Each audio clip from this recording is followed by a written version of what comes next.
আসসালামু আলাইকুম সুপ্রিয় শিক্ষার্থীরা, আশা করি সকলেই ভালো আছো। বিশেষ করে এইচএসসি 2026-এর যারা এবার পরীক্ষা দিচ্ছ তাদের জন্য অনেক অনেক শুভকামনা। আজকে আমরা তোমাদের সামনে এমন একটা ক্লাস নিয়ে হাজির হয়েছি। আশা করি এই ক্লাসটা করার মাধ্যমে বাংলা দ্বিতীয় পত্রের যতগুলো টপিক আছে প্রত্যেকটা টপিক সম্পর্কে একটা স্পষ্ট ধারণা তুমি পাবা এবং খুব চমৎকার একটা প্রিপারেশন তোমার হবে। তোমাদের কাছে অনুরোধ থাকবে তোমাদের প্রত্যেকের টাইমলাইনে প্রত্যেকের বন্ধুদের সাথে এবং তোমাদের নিজস্ব যেই ফেসবুক গ্রুপ, হোয়াটসঅ্যাপ গ্রুপ বা তোমাদের পরিচিত জন যারা আছে প্রত্যেকের সাথে এই ক্লাসটা শেয়ার করবে, যেন সর্বোচ্চ সংখ্যক শিক্ষার্থী এই সুবিধাটা পায়।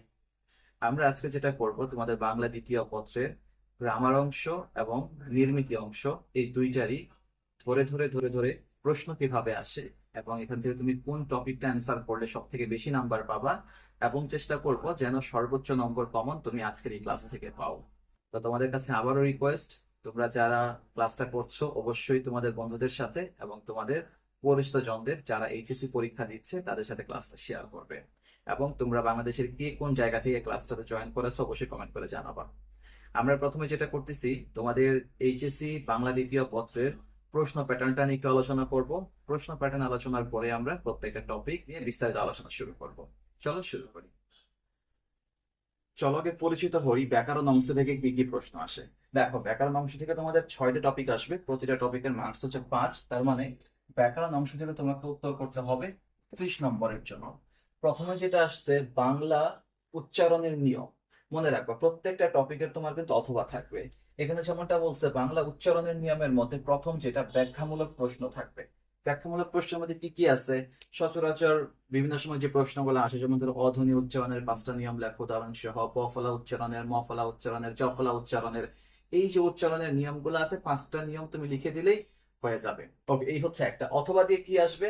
অথবা দিয়ে তোমাকে সঠিক শব্দ দেওয়া থাকবে 7টা, সেখান থেকে তোমাকে 5টা সঠিক শব্দের উচ্চারণ লিখতে হবে। আমি মনে করি তুমি ব্যাখ্যামূলক প্রশ্ন লেখার চাইতে এই শব্দের সঠিক উচ্চারণ লেখা তোমার জন্য একদিকে সময়ের জন্য সাশ্রয়ী হবে এবং সেখান থেকে ফুল মার্কস পাওয়ার পসিবিলিটিস আছে। এছাড়া তোমরা যদি মনে করো যে না, ব্যাখ্যামূলক 5টা প্রশ্ন আমি উদাহরণ সহ সুন্দর করে লিখতে পারবো, তাহলে লিখতে পারো, যদিও সময় বেশি লাগবে। তবে আমার সাজেশন হচ্ছে তোমরা এই শব্দের সঠিক উচ্চারণটা লিখবা, ঠিক আছে? কারণ এখান থেকে কমন ফেলাটা খুবই সহজ। আমরা এই সাজেশন পরিচিতির পরে আমরা যে উচ্চারণের ক্লাসটা নিব সেখানে যে কয়টা উচ্চারণ আমরা শেখাবো, আশা করি সেখান থেকে অন্তত তোমরা একটা ভালো নাম্বার ক্যারি করতে পারবা। ওকে, নাম্বার 2 তে আসো। উচ্চারণের পরে হচ্ছে বাংলা বানানের নিয়ম। বানানের নিয়মের মধ্যে সেম একই প্রশ্ন, যে প্রথমে যেটা থাকবে একটা ব্যাখ্যামূলক প্রশ্ন থাকবে, সেই সাথে শব্দের সঠিক বানান, মানে ভুল বানান দেওয়া থাকবে, তোমাকে এটা সঠিক করে লিখতে হবে, এই হচ্ছে কথা। এখানে মার্কস হচ্ছে 5। তো এখানে ব্যাখ্যামূলক প্রশ্নের মধ্যে কি কি থাকে, যেমন থাকে হচ্ছে প্রমিত বাংলা বানানের 5টা নিয়ম লেখো, তৎসম শব্দের বানানের 5টা নিয়ম, অথবা নত্যবিধান সত্যবিধানের 5টা নিয়ম। এই 5টা নিয়ম তোমরা লিখতে পারো, অথবা 5টা সঠিক বানান লিখতে পারো। আমার এখানেও সাজেশন কোনটা, এই সঠিক বানান লেখা। এই 5টা বানান সঠিক বানান লেখা তোমার জন্য 5 মিনিটের ব্যাপার না, কিন্তু তুমি এখানে 5-এ 5 কনফার্ম করতে পারবা। ওকে, নাম্বার 3 তে হচ্ছে ব্যাকরণিক শব্দশ্রেণী।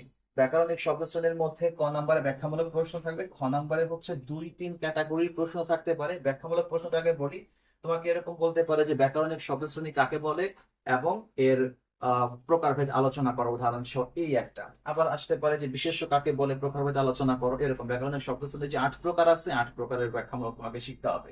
তো সবগুলো শিখতে হয় না, আমরা যখন এই ব্যাকরণিক শব্দশ্রেণীর ক্লাসটা নিব সেখানে তোমাকে কয়েকটা প্রশ্ন সিলেক্ট করে দেবে, এই কয়েকটা পড়লেই হবে। আর এছাড়া যেটা আসতে পারে, যে তোমাকে একটা প্যাসেজ দিয়ে দিতে পারে, সেই প্যাসেজের মধ্যে থেকে প্রশ্ন করতে পারে যে এখানে কোনগুলো বিশেষ্য লেখো, কোনগুলো বিশেষণ লেখো, এরকম আসতে পারে। অথবা 7টা তোমাকে বাক্য দিয়ে দিবে, নিচে আন্ডারলাইন করা থাকবে। প্রশ্ন আসবে যে চিহ্নিত শব্দগুলো কোন ব্যাকরণিক শব্দশ্রেণী ব্যাখ্যা করো, কোন ব্যাকরণিক শব্দশ্রেণী উল্লেখ করো, ব্যাখ্যা না, বেসিক্যালি উল্লেখ করো। এখানে জাস্ট শুধুমাত্র ওই শব্দটাকে লিখে এটা বিশেষ্য নাকি বিশেষণ নাকি সর্বনাম নাকি ক্রিয়া, জাস্ট এটা লিখে দিলেই হবে, গেল এটা। 4 নম্বরে যেটা হচ্ছে বাংলা শব্দ গঠন। এখান থেকে অনেক সময় প্রশ্ন কিভাবে আসে বলি, উপসর্গ নিয়ে প্রশ্ন আসে, ব্যাখ্যামূলক এবং সমাস নিয়ে আসে। তো এই ক্ষেত্রে প্রকৃতি প্রত্যয় আসতে পারে, তবে সচরাচর বিগত প্রশ্নগুলো দেখা গেছে উপসর্গ থেকে প্রশ্ন আসছে এবং সমাস থেকে প্রশ্ন আসছে। উপসর্গ থেকে আমরা মাত্র 3টা প্রশ্ন পড়তে পারি, যেমন ধরো উপসর্গ কাকে বলে, এর প্রয়োজনীয়তা কি ব্যাখ্যা করো, অথবা হচ্ছে উপসর্গ কাকে বলে, কত প্রকার, কি কি ব্যাখ্যা করো, এই। আর একটা সব থেকে বহুল যে প্রশ্নটা বেশিরভাগ আসছে সেটা হচ্ছে উপসর্গের অর্থবাচকতা নেই কিন্তু অর্থবোধকতা আছে, এটা আমরা পুরোটা পড়বো। আর সমাস যেটা করবো, সমাসের যেহেতু টপিকটা বিশাল, এই ফুল ক্লাস করা এখন সম্ভব হবে না। আমরা যেটা করবো, খুব গুরুত্বপূর্ণ যে নিয়মগুলো পরীক্ষায় আসতে পারে উদাহরণ সহ, সেগুলো একটু দেখে ফেলার চেষ্টা করবো। আচ্ছা, আর বাক্য তত্ত্বের মধ্যে প্রশ্ন কি আসে ক নাম্বারে, যেটা ব্যাখ্যামূলক প্রশ্ন, সেখানে আসলে সার্থক বাক্যের কয়টা গুণাবলী থাকে ব্যাখ্যা করো, উদাহরণ সহ দেখাও। এবং বাক্যের শ্রেণী বিভাগ, শ্রেণী বিভাগের মধ্যে কি আছে, যেমন ধরো অর্থ অনুসারে বাক্য কত প্রকার এবং গঠন অনুসারে বাক্য কত প্রকার, এই প্রশ্নটা আসে এখানে। এটা আমরা তোমাকে বুঝাই দিব, সমস্যা নাই। আর বাক্য রূপান্তর থেকে তোমাকে আমি মনে করি এখান থেকে রূপান্তরটা, এটা অ্যান্সার করা সব থেকে বুদ্ধিমানের কাজ হবে, কারণ এখানে সময় কম লাগবে এবং এটা খুব সহজ কিছু প্রশ্ন আসে। যেমন এখানে তোমাকে প্রশ্ন আসতে পারে যে বাক্য রূপান্তরের মধ্যে আমরা শিখছিলাম যে জটিল, তারপর হচ্ছে যৌগিক, মিশ্র, হ্যাঁ এগুলা সরল। তো একটা বাক্য দিয়ে দিবে, বলবে এটাকে সরল করো অথবা এটাকে জটিল করো, অথবা তোমার অন্যভাবে বলতে পারে যে এটাকে বলতে প্রশ্নবোধক করো, অস্তিবাচক করো, নেতিবাচক করো। এখান থেকে মূলত এই ক্যাটাগরির প্রশ্ন আসে। আমরা যে এক্সাম্পল গুলো দিব সেখানে তুমি খুব সুন্দর এটা বুঝতে পারবা। আচ্ছা, নাম্বার 6 হচ্ছে অপপ্রয়োগ আর হচ্ছে শুদ্ধ প্রয়োগ। এখানেও মার্কস 5, যদিও প্রত্যেকটার মধ্যে মার্কস 5। আচ্ছা, এখানে 5 মার্কস লিখি নাই, লিখে দিলাম, এটা হচ্ছে 5 মার্কের প্রশ্ন। তো এখান থেকে যেটা আসে, ক নাম্বার আছে বাক্য শুদ্ধি, খ নাম্বার আছে অনুচ্ছেদের শুদ্ধি। তো এই ক্ষেত্রে সব থেকে বুদ্ধিমানের কাজ হবে বাক্য শুদ্ধিটা অ্যান্সার করা, কারণ অনুচ্ছেদের মধ্যে অনেক ক্যাটাগরির ভুল থাকে, সেখান থেকে ভুলটা খুঁজে পাওয়া একটু টাফ হতে পারে। তো এক্ষেত্রে আমরা এটা এটা স্কিপ করবো, এটা স্কিপ করে বাক্য শুদ্ধিটা দিব।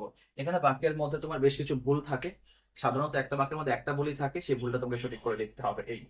আর এই বাক্য শুদ্ধির মধ্যে কি ধরনের ভুল থাকে, সাধারণত ধরো বানানের ভুল থাকতে পারে, প্রত্যয়জনিত ভুল থাকতে পারে, সেহেতু উপমার ভুল প্রয়োগ থাকতে পারে, আবার ধরো সেখানে শব্দের ভুল প্রয়োগ থাকতে পারে, ঠিক আছে। এরপর এক শব্দ বারবার ব্যবহৃত হচ্ছে এরকম থাকতে পারে, অথবা গুরুচণ্ডালী দোষ, যেটা যেমন ধরো সাধু এবং চলিত ভাষা মিস করে কোনো একটা বাক্য থাকতে পারে, হয় সেটা সাধু হলে সাধু হবে, চলিত হলে চলিত হবে, এরকম করে তোমাকে লিখতে হবে। এই হচ্ছে টোটাল ব্যাকরণ থেকে তোমার এই ক্যাটাগরির প্রশ্ন আসবে। তো আমি মনে করি বাংলা দ্বিতীয় পত্রের ব্যাকরণ অংশ থেকে 30 থেকে 28-এর কম পাওয়াটা হচ্ছে তোমার জন্য প্রায়। সো আমরা আজকে চেষ্টা করবো এমন ভাবে তোমাদের সামনে বিষয়গুলো তুলে ধরার জন্য যেন তুমি আমাদের এখানে 28 থেকে 30 তুমি এখান থেকে cover করতে পারো। ব্যাকরণ অংশ দেখা শেখা যেটা, আমরা একটু নির্মিত অংশটা দেখবো, তারপর আমরা মূলত ক্লাসে জয়েন করবো। চলো দেখি। ওকে, চলো এখন আমরা নির্মিতি অংশটা দেখি। নির্মিতি থেকে তোমাদের প্রশ্ন আসবে 70 নম্বরের। এর মধ্যে প্রথমে যেটা আছে পারিভাষিক শব্দ এবং অনুবাদ, দুইটার মধ্যে অথবা থাকবে। তুমি চাইলে 12টা পারিভাষিক শব্দ দেওয়া থাকবে, সেখান থেকে 10টা পারিভাষিক শব্দের বাংলা লিখতে হবে অথবা অনুবাদ লিখতে হবে। আমি এখান থেকে মনে করি যে অনুবাদ লেখার চেয়ে তোমার পারিভাষিক শব্দের সঠিক অর্থ লেখাটা ভালো, ঠিক আছে, এতে তোমার ভুল হওয়ার পসিবিলিটিস কম থাকে, ঠিক আছে। আচ্ছা, আর যদি অনুবাদ কমন পড়ে যায়, ভালো লিখতে পারো, তাহলে তো কোনো সমস্যা নাই। আচ্ছা, নেক্সট 8 নম্বরে আছে হচ্ছে পথে আসে দিনলিপি অথবা অভিজ্ঞতা, দুটো থেকে যে কোনো একটা। এটার সাথে খতে অথবা দিয়ে থাকবে প্রতিবেদন অথবা ভাষণ। এখানে দিনলিপিটা হচ্ছে সাধারণ গল্পের মতো হয়ে যায়, যে প্রশ্নটা আসতে পারে এরকম যে তোমার কলেজের প্রথম দিনের অভিজ্ঞতা সম্পর্কে একটা দিনলিপি লেখো, বা সারাদিন কিভাবে গেছে একটা দিনলিপি লেখো, অথবা তুমি একটা বিজ্ঞান মেলায় ঘুরতে গেছো, বই মেলায় ঘুরতে গেছো, এই বিষয়ে একটা দিনলিপি লেখো। তো দিনলিপিটা অনেকটা গড় বাঁধা হয়ে যায়। আর যেহেতু প্রতিবেদনটা একটা স্ট্রাকচার্ড ওয়েতে লিখতে হয়, আমি মনে করি প্রতিবেদন লিখতে তুমি বেশি মার্কস ক্যারি করতে পারবে। তো যদি প্রতিবেদন লিখতে পারো অবশ্যই প্রতিবেদন লিখবা। আর অবশ্যই আমরা যখন এই 8 নং টপিকে আসবো, সেক্ষেত্রে প্রতিবেদন লেখার নিয়ম, দিনলিপি লেখার নিয়ম, প্রত্যেকটা নিয়ম তোমাকে বলে দিব। আর প্রতিবেদন যদি সহজ টপিক আসে তুমি লিখতে পারবা মনে হয়, বা সরাসরি কমন পড়ে যায়, সেক্ষেত্রে প্রতিবেদন লেখাটাই ভালো, ঠিক আছে। ওকে, 9 নম্বরে আছে বৈদ্যুতিন চিঠি অথবা খুদে বার্তা থেকে যে কোনো একটা আসবে, এটা সাথে অথবা দিয়ে খতে থাকবে পত্র লিখন অথবা আবেদন পত্র। সাধারণত এখান থেকে বৈদ্যুতিন চিঠি এবং আবেদন পত্র এই দুইটা আসে। ওকে, বৈদ্যুতিন চিঠি যদি আসে, ওকে ফাইন, লিখতে পারো, সেটা একটা স্ট্রাকচার হয়েছে। আর আবেদন পত্রের মধ্যে বেশ কয়েকটা আবেদন পত্র আছে, যেমন ধরো এখান থেকে আসতে পারে যে চাকরির আবেদন পত্র অথবা প্রাতিষ্ঠানিক যে আবেদন পত্র আছে, সেটা সাধারণত এই দুইটার মধ্যে যে কোনো একটা আসে। তো যদি চাকরির আবেদন পত্র আসে, আমি মনে করি এটা দেওয়াতে তোমার মার্কসটা ভালো ক্যারি করবে। আর যদি সেটা লিখতে না চাও, বৈদ্যুতিন চিঠি লিখতে পারো, তবে বৈদ্যুতিন চিঠিটা অবশ্যই সঠিক ওয়েতে, এবং বৈদ্যুতিন চিঠির মধ্যে অতিরিক্ত কথা বলা যাবে না, একটা ফরমেশন আছে, সেই ফরমেশন অনুসারে লিখতে হবে। ওকে, নেক্সট সারাংশ, সারমর্ম এবং ভাব সম্প্রসারণ। হয় সারাংশ আসবে অথবা সারমর্ম আসবে, এবং খতে অথবা দিয়ে ভাব সম্প্রসারণ আসবে। সারাংশ সারমর্ম থেকে ভাব সম্প্রসারণ লেখাটা যদিও সময় সাপেক্ষ ব্যাপার, আমি মনে করি এটা লেখাটা সেফ। কেননা সারাংশ সারমর্ম ওই 3 থেকে 4 লাইনে তোমাকে মূল কথাটা তুলে ফেলতে হবে। যদি সরাসরি কমন আসে তাহলে খুব ভালো লিখে ফেলতে পারো, 10-এ 10 পাবা। আর 10-এ 10 না পেলে অন্তত 8 হলেও তুমি এখান থেকে ক্যারি করতে পারবা। আর ভাব সম্প্রসারণ যেই টপিকে দিক না কেন, তোমার কমন না আসলেও তুমি কিন্তু সেটা অন্তত লিখে আসতে পারবা, ঠিক আছে। লেখার নিয়মটা তোমাকে বলে দিব। তো আশা করি ওই ফরমেশন অনুসারে লিখলে তুমি অন্তত 7-8 অনায়াসই পেতে পারো, ঠিক আছে। আর যদি দেখো যে সারাংশ সারমর্ম আমরা সাজেশনে যেটা দিব কমন পড়ে গেছে, তাহলে তো আলহামদুলিল্লাহ একদম চোখ বন্ধ করে লিখে দিয়ে আসবা। ওকে, এই গেল এটা। 11 নম্বরে আসা হচ্ছে সংলাপ আর হচ্ছে খুদে গল্প, এই দুইটা যে কোনো একটা লিখতে হয়। সংলাপ হচ্ছে আমরা ইংলিশে যে ডায়লগটা লিখি সেটাই, জাস্ট বাংলায় লিখতে দিতে হবে এটা। আর এর সাথে খুদে গল্প, ওকে, যদি দেখো যে খুদে গল্পটা তো একটু মানে কিছুটা পিকুলিয়ার আসে, হ্যাঁ, যেমন ধরো তোমার আসতে পারে সময়ানুবর্তিতা, এটা কিন্তু রচনা না। আবার ধরো বলো যে সততা নিয়ে, অথবা ধরো দেশপ্রেম নিয়ে, অথবা একটা সিকোয়েন্স বলে দিল, কোন একটা ঘটনার প্রেক্ষিতে বলে দিচ্ছে, সেটা নিয়ে তোমার একটা খুদে গল্প। যদি সুন্দর গল্প রচনা যারা করতে পারো, একটু সাহিত্যিক ভাইব যাদের মধ্যে আছে, তারা এই খুদে গল্পটা অ্যান্সার করতে পারো। আদারওয়াইজ সেফ জোনে থাকতে চাইলে সংলাপটা দিয়ে দিতে পারো। যে কোনো বিষয়ে সংলাপ হলে সুন্দর, অন্তত 10 পেয়ার 11 পেয়ার কনভারসেশন দিয়ে দিলেই তোমার কি হয়ে যাবে, এখান থেকে ভালো একটা মার্কস তুমি পাবা। ওকে। আর প্রবন্ধ রচনার বিষয়ে তো আর বলার কিছু নাই, সেখানে 20 মার্ক। 20 মার্কের জন্য তোমাকে অবশ্যই মানসম্পন্ন এবং হচ্ছে অবশ্যই অনেক বেশি কোটেশন দিয়ে, প্যারা দিয়ে লিখতে হবে। ওকে। অন্তত একটা প্রবন্ধ রচনার মধ্যে 20 মার্কের মধ্যে অন্তত 15 16 17 পাওয়ার জন্য অ্যাটলিস্ট তোমাকে 14 থেকে 15টা প্যারা দিতে হবে, 14 থেকে 15টা কোট করতে হবে। ঠিক আছে। আর এই ছিল এটা। প্রবন্ধ রচনার ক্ষেত্রে আমরা মূলত কিছু সাজেশন দিয়ে দিব, আশা করি এটা সরাসরি কমন পাবো, অন্তত একটা না একাধিক প্রশ্ন তোমার কমন আসবে। এই ছিল হচ্ছে মূলত বাংলা দ্বিতীয় পত্রের টোটাল সাজেশনের, যে সাজেশন না বেসিক্যালি তোমাদের যে সিলেবাসটা আছে, সিলেবাসের পরিচিতি। এখন আমরা সরাসরি ক্লাসে চলে যাব। চলো শুরু করি। বাংলা দ্বিতীয় পত্রের প্রথম যে টপিকটা, বাংলা শব্দের সঠিক উচ্চারণ, এখান থেকে প্রশ্ন কেমন আসে একটু দেখি চলো। ক নম্বরে বলছে যে আমরা এখানে 4টা সাজেশন দিলাম, আশা করি 4টা থেকে যে কোনো একটা তোমাদের কমন পড়বে। অধ্বনি উচ্চারণের 5টা নিয়ম লেখো উদাহরণ সহ। 5টা নিয়ম লিখতে হবে উদাহরণ সহ, প্রত্যেকটা নিয়ম লিখে লিখে 2টা করে উদাহরণ দিয়ে দিবা, তাহলেই হয়ে যাবে। অথবা বফলা উচ্চারণের 5টা নিয়ম, মফলা উচ্চারণের অথবা এ ধ্বনি উচ্চারণের। এই যে নিয়মগুলো আছে, ব্যাখ্যামূলক প্রশ্ন, তুমি 5টা নিয়ম লিখবা, লিখে 2টা করে এক্সাম্পল দিয়ে কাহিনী খতম। ওকে। আমি তোমাদেরকে বলতেছিলাম যে এই ব্যাখ্যামূলক প্রশ্নটা না লিখে তোমরা এই শব্দের যে উচ্চারণ অথবা যেটা দিয়ে থাকবে, যেমন অথবা দিয়ে আছে হচ্ছে নিচের শব্দগুলোর সঠিক উচ্চারণ লিখো, যে কোনো 5টা লিখতে হবে। এখানে 8টা দেওয়া থাকবে, যে কোনো 5টা লিখতে হবে। যেমন ধরো অসীম, অসীমের সঠিক উচ্চারণটা লিখে দিলে তুমি 1 পেয়ে গেছো, এভাবে 5টা লিখে দিলে 5 মার্ক পেয়ে যাবা। তারপর সংক্ষেপে একটু আলোচনা করে দিই, সেটা হচ্ছে অধ্বনি উচ্চারণের যে 5টা নিয়ম, সেখানে আছে হচ্ছে 1 নম্বরে যেটা, অ এর পরে যদি আকার ইকার ঋষিকার দীর্ঘকার থাকে, তাহলে ও এর উচ্চারণটা ও এর মতো হয়ে যায়। কিরকম সেটা ধরো এখানে একটু ব্যাখ্যা করি। তো তোমরা যেটা করবা, তোমাদের যে যে সাপ্লিমেন্ট আছে অথবা যে গাইড বই আছে, গাইড বই থেকে এই 4টা প্রশ্নটা দেখে দিবা, দেখে যাবা। যেমন ধরো 1 নম্বর নিয়ম, অধ্বনি উচ্চারণের 1 নম্বর নিয়ম কি ছিল, অ এর পরে যদি আকার, হ্যাঁ, আকার, রস্বরয়া, রস্বই, দীর্ঘই, রস্যৌ অথবা দীর্ঘও থাকে, অথবা, অথবা এদের কার চিহ্ন, অথবা এদের এদের কার চিহ্ন, কার চিহ্ন থাকলে, থাকলে অ এর উচ্চারণ, অ এর উচ্চারণ এই যে ও এর মতো হয়, ও এর মতো হয়। ঠিক আছে। এটা কিরকম, ধর একটা এক্সাম্পল দেখাই। এক্সাম্পল আমি যদি বলি অজু, এই যে অজু, হ্যাঁ, অজু, এই দেখো অ এর পরে রস্যকার আছে, মানে রস্য উ এর কার চিহ্ন আছে। তার মানে অ এর পরে রস্য, না শুধু রস্যই, ঠিক আছে। তো অ এর পরে যেহেতু রস্যকার আছে, তাই এই অটা কি হয়ে যাবে, এরকম হয়ে যাবে, ও জরিস্কার অজু হয়ে যাবে। ক্লিয়ার। আবার ধর আমি যদি বলি নদী, নদী, এই যে নয়ের সাথে একটা সংযুক্ত অ আছে না, এই অ এর পরে দীর্ঘিকার আছে, তাহলে এই অটা কি হয়ে যাবে, ওকার হয়ে যাবে, তয় দীর্ঘিকার, দীর্ঘিকারটা ঋষিকার হবে, কারণ আমরা জানি বানানে ঋষিকার দীর্ঘিকার যাই হোক, উচ্চারণে অলওয়েজ কি হয়, ঋষিকার হয়। এভাবে প্রত্যেকটা নিয়ম লিখে লিখে 2টা 2টা করে এক্সাম্পল দিয়ে ইত্যাদি লিখে দিবা, তাহলে তোমার কি হয়ে যাবে, এটা অ্যান্সারটা হয়ে যাবে। তো এটা লেখাটা একটু সময় সাপেক্ষ ব্যাপার হবে বলে বলছিলাম যে তোমরা এটা না করে মূলত অথবা দিয়ে যেটা থাকবে, অসীম, গ্রীষ্মকাল, শ্রাবণ, আকাঙ্ক্ষা, এগুলো যেগুলো আছে সেগুলা অ্যান্সার করবা। তো এটার ক্ষেত্রে একটু সচেতন থাকতে হবে যে যে জায়গাগুলোতে থেমে যায় সেখানে হসন্ত হয়। আবার কিছু নিয়ম আছে যে তালাব বাক্য থাকলে কখন দন্তস্ব হয়, দন্তস্বটা কখন তালাব বাক্য হয়, এগুলো একটা নিয়ম আছে। কিয় থাকলে কি হয়, মূর্ধন্য থাকলে কি হয়, রি থাকলে কি হয়, এই বিষয়গুলো একটু দেখতে হবে। ঠিক আছে। আমরা যখন এক্সাম্পল গুলো করবো, সাথে সাথে এই নিয়মগুলো তোমাকে একটু জানানোর চেষ্টা করবো, যেন তোমরা এই ভুলটা না করো। চলো আমরা এখন এইখানে যে এক্সাম্পল গুলো আছে, এক্সাম্পল গুলো আগে একটু দেখি, দেখে তারপরে আমরা আরো কিছু প্র্যাকটিস করবো, যেগুলো খুব গুরুত্বপূর্ণ। তোমরা অ্যান্সারটা কেমনে করবা, দেখবে 1 নং প্রশ্নের উত্তর, 1 নং প্রশ্নের উত্তর লিখে লিখবা হচ্ছে খ, লিখে এই পাশে লিখবা প্রদত্ত শব্দ, টান দিয়ে লিখবা সঠিক উচ্চারণ, সঠিক উচ্চারণ লিখে মাঝখানে এই টান দিলা। দেন তুমি এটাকে সুন্দর করে স্কেল করে 5টা ঘর তৈরি করে দিবা, তাহলে দেখতে সুন্দর লাগবে। হ্যাঁ। আচ্ছা, এখন আসো এই যে অসীম, অসীম এই শব্দটার সঠিক উচ্চারণ কি হবে? এই অটা ও এর পরে যেহেতু দীর্ঘিকার আছে এটা ও হয়ে যাবে, আর তালাব্বাস শয় ম নিচে হসন্ত হবে অসীম। এখন বলো এটা কেন হয়েছে? এই যে দেখো ও এর পরে দীর্ঘিকার আছে তাই অটা ও হয়ে গেছে, আর উচ্চারণের মধ্যে কখনোই দীর্ঘিকার হয় না, অলওয়েজ ঋষিকার হয়, তাই ঋষিকার। আর একটা নিয়ম হয়েছে যে বানানের মধ্যে তালাব্বাসে দন্তস্ব মূর্ধন্যস্ব যাই থাকুক অলওয়েজ কি হবে? তালাব্বাসে হবে। আর এই ময়ের পরে যেহেতু থেমে গেছে তাই এখানে হসন্ত দিতে হবে। আচ্ছা, আর দন্তস্ব কখন হয়? যখন এই শয়ের সাথে রিকার আর রফলা যুক্ত থাকে তখন এখানে তালাব্বাসে না হয় দন্তস্ব হতো। ঠিক আছে, চলো পরেরটা দেখি। ওকে, পরেরটা আসো গ্রীষ্মকাল। ওকে, কি আছে? গ্রীষ্মকাল। এখানে যেভাবে আছে সেভাবে লিখবা, গ্রীষ্মকাল। আচ্ছা, এখানে এটা কিন্তু ময়ের উচ্চারণটা আমরা করতেছি না, তাই না? ম ফলা উচ্চারণের মধ্যে আমরা একটা নিয়ম করবো যে ম যদি কোনো শব্দের মাঝে থাকে তাহলে সে ময়ের উচ্চারণ হয় না, তবে যেই শব্দের সাথে, দুঃখিত, যে বর্ণের সাথে থাকে সেই বর্ণের দ্বিত্ব উচ্চারণ করতে হয়। যেমন এখানে মূর্ধন্য ষর সাথে আছে তাই মূর্ধন্য ষ বা শকে আমরা দুইবার উচ্চারণ করি। তো গ্রীষ্ম হলে কি হবে?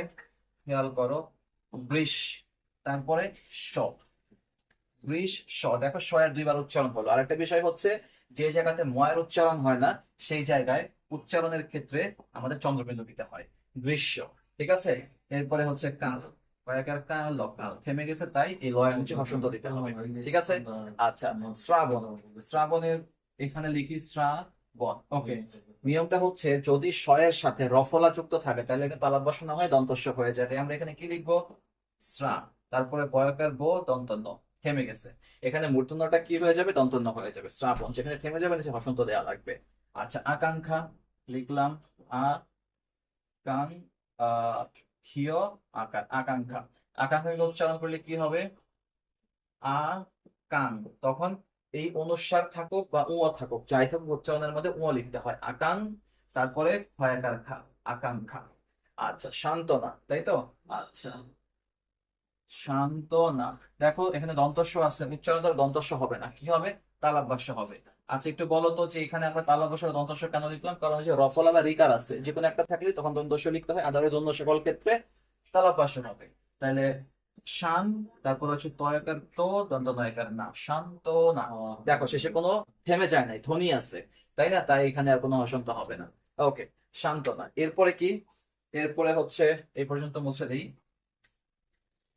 এরপরে আছে হচ্ছে একতা। একতা, এটাকে আমরা কিভাবে লিখবো? এ ও তয়কাত্তা, একতা। ঠিক আছে, এরপরে ঐকমত্য আর বিজ্ঞপ্তি। আচ্ছা, নিচে ঐকমত্য লিখে দেই, বিজ্ঞপ্তি ঐকমত্য এখানে না। দেখো, ঐকমত্য, উচ্চারণটা কিন্তু ঐকমত্য হবে। ঠিক আছে, তাহলে এটাকে আমরা এইভাবে লিখবো, ওই ক মত তয়কাত্ত, ঐকমত্য। এই মত এখানে থেমে গেছে তাই এখানে হসন্ত লাগবে। ক্লিয়ার? আচ্ছা, আরেকটা ছিল বিজ্ঞপ্তি, বিজ্ঞ, বিজ্ঞপ্তি। এটাকে কেমনে লিখবো? বিগ, গয়কার গ, এখানে একটা চন্দ্রবিন্দু আছে কেন? এই যে গয় গ যেটা, এই শব্দটার ক্ষেত্রে, এই যুক্ত বর্ণটার ক্ষেত্রে গয় গ উপরে চন্দ্রবিন্দু দিয়ে লিখতে হয়, বিজ্ঞ, বিজ্ঞ, বিজ্ঞপ্তর বিজ্ঞপ্তি। ওকে, যেহেতু আমরা প্র্যাকটিস করতেছি যেগুলা ছিল সবগুলো আমি এখানে লিখে দিলাম, বাট তোমাদের পরীক্ষার মধ্যে লিখতে হবে 5টা। এই কয়টা বিষয় বোঝা গেছে কিনা আমাকে একটু কমেন্ট করে জানাবা। আর কে কোন জায়গা থেকে ক্লাস করতেছো তোমাদের জেলার নাম অথবা কলেজের নামটা লিখে কমেন্ট করে জানাও। আচ্ছা, এগুলো যদি হয়ে যায় এখন আমরা আরো কিছু এই শব্দের উচ্চারণ দেখবো। চলো কিছু গুরুত্বপূর্ণ শব্দের সঠিক উচ্চারণগুলো দেখি। তোমরা দুটো কাজ করতে পারো, এক, আমার সাথে সাথে সবগুলো রিভিশন করতে পারো, অথবা তোমরা স্ক্রিনশট দিয়ে রেখে খাতায় লিখে লিখে প্র্যাকটিস করতে পারো। চলো শুরু করি। দেখো, অন্ন, সরয় হ আর হচ্ছে দন্তন্য, তাই তো? অন্ন বানানের উচ্চারণ কিভাবে হয়? এটা অন্ন হয় না, এটা অনহ, অনহ। সো অন থেমে গেছে তাই দন্তন্য, এরপরে হচ্ছে হয়কার হ, অনহ। অকৃতজ্ঞ, অকৃতক, অকৃতক থেমে গেছে তাই এখানে হসন্ত হবে। আর মনে রাখবা কোন একটা শব্দের মধ্যে যদি দেখো এই যুক্ত বর্ণটা আছে, এই যে এটা, তখন এটাকে উচ্চারণ করতে হয় হচ্ছে গ যোগ গ উপরে চন্দ্রবিন্দু দিয়ে করতে হয়, তাই এখানে গ, অগ থেমে গেছে, এরপরে গয় উকার চন্দ্রবিন্দু হয়েছে। ঠিক আছে, আচ্ছা, তারপরে দেখবো অতীত। অতীতের যেহেতু অ এর পরে দীর্ঘিকার আছে তাই কি হয়ে যাবে? অটা ও হয়ে যাবে, দীর্ঘিকারটা ঋষিকার হয়ে যাবে। অতীত থেমে গেছে তাই এখানে হসন্ত দিতে হবে। অতঃপর, এটা আমরা তো সব ভুল করে অতঃপর বলি, অতঃপর না, এটা হবে অতঃপর। অতপ, অতপ থেমে গেছে তাই এখানে হসন্ত পর, রয়ের এখানে আবার থেমে গেছে, ধাক্কা দিতেছে, তাই এখানে আবার হসন্ত দেওয়া লাগবে। অদ্য, পয়ের পরে জফলা থাকলে অটা ওকার হয়ে যায়, তাই অদ্য। অধ্যক্ষ, দেখো অধ্যক্ষ, ধক, অধ্যক্ষ, যেখানে থেমে যাবে তার নিচে হসন্ত বসাইতে হবে। অন্নপূর্ণা, দেখো অন্নপুর, এখানে হসন্ত আছে, এরপরে না, অন্নপূর্ণা। অপরাহ্ন, অপরাহ্ন, তাহলে অপরাহ্ন, অপরাহ্ন, রান থেমে গেছে এখানে, তাই হসন্ত লাগবে। আর এটা কি হবে? অদ্বিতীয়, যে বফলার একটা নিয়মে আমরা শিখছিলাম, ব যদি কোনো শব্দের মাঝে থাকে তাহলে বয়ের উচ্চারণ হয় না, কিন্তু যেই বর্ণটার সাথে থাকবে সেই বর্ণের দ্বিত্ব উচ্চারণ করতে হবে, মানে দুইবার উচ্চারণ করতে হবে, তাই এখানে দয়ার উচ্চারণটা দ্বিত্ব হয়েছে, অদ দ্বিতীয়, অদ দ্বিতীয়। আচ্ছা, অসীম বানান অ, তারপরে হচ্ছে সীম, সি কেন হয়েছে, তালব্য শ কেন হয়েছে, কারণ হচ্ছে শুধু দন্তস্ব মূর্ধন্যস্ব আর হচ্ছে তালব্যাস্য দন্তস্ব মূর্ধন্যস্ব, যাই থাকুক কি হবে, অলওয়েজ তালব্যাস্য হবে, তাই এখানে তালব্যাস্য হয়েছে। আর ময়ের নিচে হসন্ত কেন, কারণ থেমে গেছে তাই। আচ্ছা, আবৃত্তি, আবৃত থেমে গেছে তাই এখানে আবৃত হসন্ত, এরপর তয় শিক্ষার্থী আবৃত্তি। আহ্বান, দেখো হয় ব যদি থাকে, হয় ব যদি কোনো একটা জায়গার মধ্যে থাকে, যদি এরকম ভ আর ব যুক্ত আকারে থাকে তাহলে এটাকে উ ভ আকারে উচ্চারণ করতে হয়, উ ভ আকারে উচ্চারণ করতে হয়, ঠিক আছে। তাই এখানে কি হবে, আহ্বান, আহ্বান, শেষে থেমে গেছে তাই হসন্ত। আচ্ছা, এই দেখো এটা ইত মধ্যে, খুবই গুরুত্বপূর্ণ, ইত, ইত, তারপরে মদ, তারপর ধে, ইত মদ ধে। আচ্ছা, এটা কি হবে, ইতির, এটা কি ইতক পূর্বে, ইতক পূর্বে, এটা ইতি না, ইতক পূর্বে, ইতক পূর্বে, তাই তো। আচ্ছা, তাই কি হয়ে যাবে, ইতক থেমে গেছে তাই হসন্ত, পুর থেমে গেছে, এরপরে বে, ইতক পূর্বে। এরপর দেখো উদাহরণ, উদাহরণ, উদাহরণ, উদাহরণ, যেখানে থেমে যাবে হসন্ত লাগবে। উদ্বেগ, এখানে বয়ের উচ্চারণটা আমরা অনেক সময় ভুল করি, আমরা অনেক সময় এটাকে উদ্বেগ বলি, কিন্তু এটা উদ্বেগ না, এটা হবে উদ্বেগ। বফলার নিয়মের মধ্যে আমরা বলছিলাম যে কোনো শব্দের আগে যদি উদ উপসর্গ থাকে তখন সে বয়ের উচ্চারণটা করতে হবে, তাই এখানে উদ, তারপরে ব্যাগ, বয়ের উচ্চারণ করতে হবে। আর যেটা হচ্ছে উদ্যোগ, দেখো উদ, উদ থেমে গেছে তাই হসন্ত, তারপর যোগ, উদ্যোগ। এটা কি হবে, উদ্বাস্তু, সেম আগে, আগের মতো উদ্বাস্তু। উদ রস্য উদ, উদ, তারপরে হচ্ছে বাস্তু, উদ্বাস্তু। আচ্ছা, নেক্সট হচ্ছে উজ্জ, যদি হয় হ আর জফলা থাকে তখন সেটাকে বর্গীয় জ এবং ঝ নিয়ে উচ্চারণ করতে হয়, তাই এটা কি হবে, উজ, তারপরে ছয়কার ছ, উজ্জ। ঠিক আছে, তোমরা বুঝতে পারতেছো কিনা কমেন্ট করে জানাও। আচ্ছা, তারপরে আসো ঋগ্বেদ, বলছিলাম ঋকার যদি থাকে তখন সেটাকে রি আকারে লিখতে হয়, রয় ঋষিকার রি, তার মানে ঋগ, তারপরে হবে বেদ। আচ্ছা, তারপর হচ্ছে একতা, একতাকে আমরা এ ধ্বনির মতো করে পড়বো, এই যে এ ধ্বনির মতো, এ ক তয়কার্তা, একতা। আচ্ছা, আরেকটা কথা একটু বলে রাখি তোমাদের, যে এ ধ্বনিটা আমরা পড়ছিলাম সেটা হচ্ছে এই যে এ ধ্বনি, এ, এই এ ধ্বনি, এ ধ্বনির কিন্তু কোনো লিখিত রূপ নাই, ঠিক আছে, এ ধ্বনির কোনো লিখিত রূপ নাই। বাংলা মৌলিক ধ্বনি হচ্ছে 7টা, এর মধ্যে একটা হচ্ছে এ ধ্বনি। এটা কে আবিষ্কার করছিল জানো? এটা একটু লিখে রাখো, নোট করে রাখো, এটা হচ্ছে ডক্টর মোহাম্মদ আব্দুল হাই, আব্দুল হাই। তোমরা এই যে পরীক্ষার পরে যখন তোমরা অ্যাডমিশন টেস্টে যাবা তখন তোমাদের এগুলো পড়তে হবে, ঠিক আছে। আচ্ছা, তারপর আসে একাডেমি, একাডেমি, খুব সহজ। এক গুয়ে, দেখো এক গুয়ে থেমে গেছে তাই কয়ের নিচে হসন্ত লাগবে। ঐকতা, দেখো ওই, ওই হচ্ছে আমরা ধ্বনির মধ্যে পড়বো, ওই হচ্ছে এটাকে বলে হচ্ছে যৌগিক স্বর। যৌগিক স্বর মানে কি, কারণ এখানে দুইটা স্বর মিলে এই বর্ণটা গঠিত হয়েছে, তাই এটাকে যৌগিক স্বর বলে। দেখো ও আর রস্বই দুইটা স্বর মিলে এই ওই হইছে, তাই এটাকে আমরা বলি যৌগিক স্বর। আরেকটা আছে ও, এই যে ও, এটাকেও বলে যৌগিক স্বর, তাহলে যৌগিক স্বর দুইটা, একটা হচ্ছে ওই এবং আরেকটা হচ্ছে ও। আচ্ছা, এটা বাদ দিলাম। খেয়াল করো ঐক তান, ঐক, ঐক হচ্ছে একটা অংশ, পরে তান থেমে গেছে তাই হসন্ত লাগবে। এরপর আসে ঐকমত্য, ঐকমত্য, এই যে ঐক মত, তারপর তয়কার্ত। বলো তোমরা বুঝতে পারছো কিনা? খুব সহজ, তোমরা যেটা করবা খাতার এই পাশে এগুলো খুব ইম্পর্টেন্ট, এই পাশে খাতার এই পাশে এগুলো লিখবা, লিখে এই পাশটা না দেখে লিখবা, তারপর দেখবো কয়টা ম্যাচ হয়েছে। ঠিক আছে, যেগুলো ভুল হয়েছে সেগুলো কেটে পাশে পাশে লিখে ফেলবা। অল্প কয়েকটা দিচ্ছি, আশা করি এর ভিতর থেকে তোমাদের কমন পড়বে, ঠিক আছে, তাই বেশি বেশি করে প্র্যাকটিস করো। চলো আরো কিছু দেখবো। এই শব্দগুলো খেয়াল করো, ঐশ্বর্য, ওই আমরা কিভাবে লিখবো, ও রসই ওই, স, তারপরে জ। ঔপন্যাসিক, ঔপন্যাসিক, ও, ও, এই যে ও, এখানে হসন্ত আছে, ঔপন্যাসিক, ঔপন্যাসিক, শেষে হসন্ত লাগবে। ঐক্য, ঐক্য কিভাবে লিখবো, ঐক, ঐক থেমে গেছে তাই হসন্ত, তারপরে কয়কার ক। চলন্ত, চলন, চলন থেমে গেছে তাই হসন্ত, চলন্ত। চিহ্ন, চিহ্ন খুব সহজ। চর্যাপদ খুব গুরুত্বপূর্ণ, মার্ক করে রাখো, চর্যাপদ, চয় ওকার, হ্যাঁ, চর যা, চর যা পথ, পদ থেমে গেলে তাই হসন্ত লাগবে। ছাত্র, জিওভা, জিওভা এটা কিন্তু জিহ্বা না, আমরা অনেক সময় জিহ্বা বলে, জিহ্বা না, জিওভা, জিওভা। এটা কি হবে? জয়ধ্বনি, জয়দ, জয়দ, তারপরে ধ্বনি, ধ্বনি ধয়কার দন্ত নয় ঋষিকার, জয়ধ্বনি।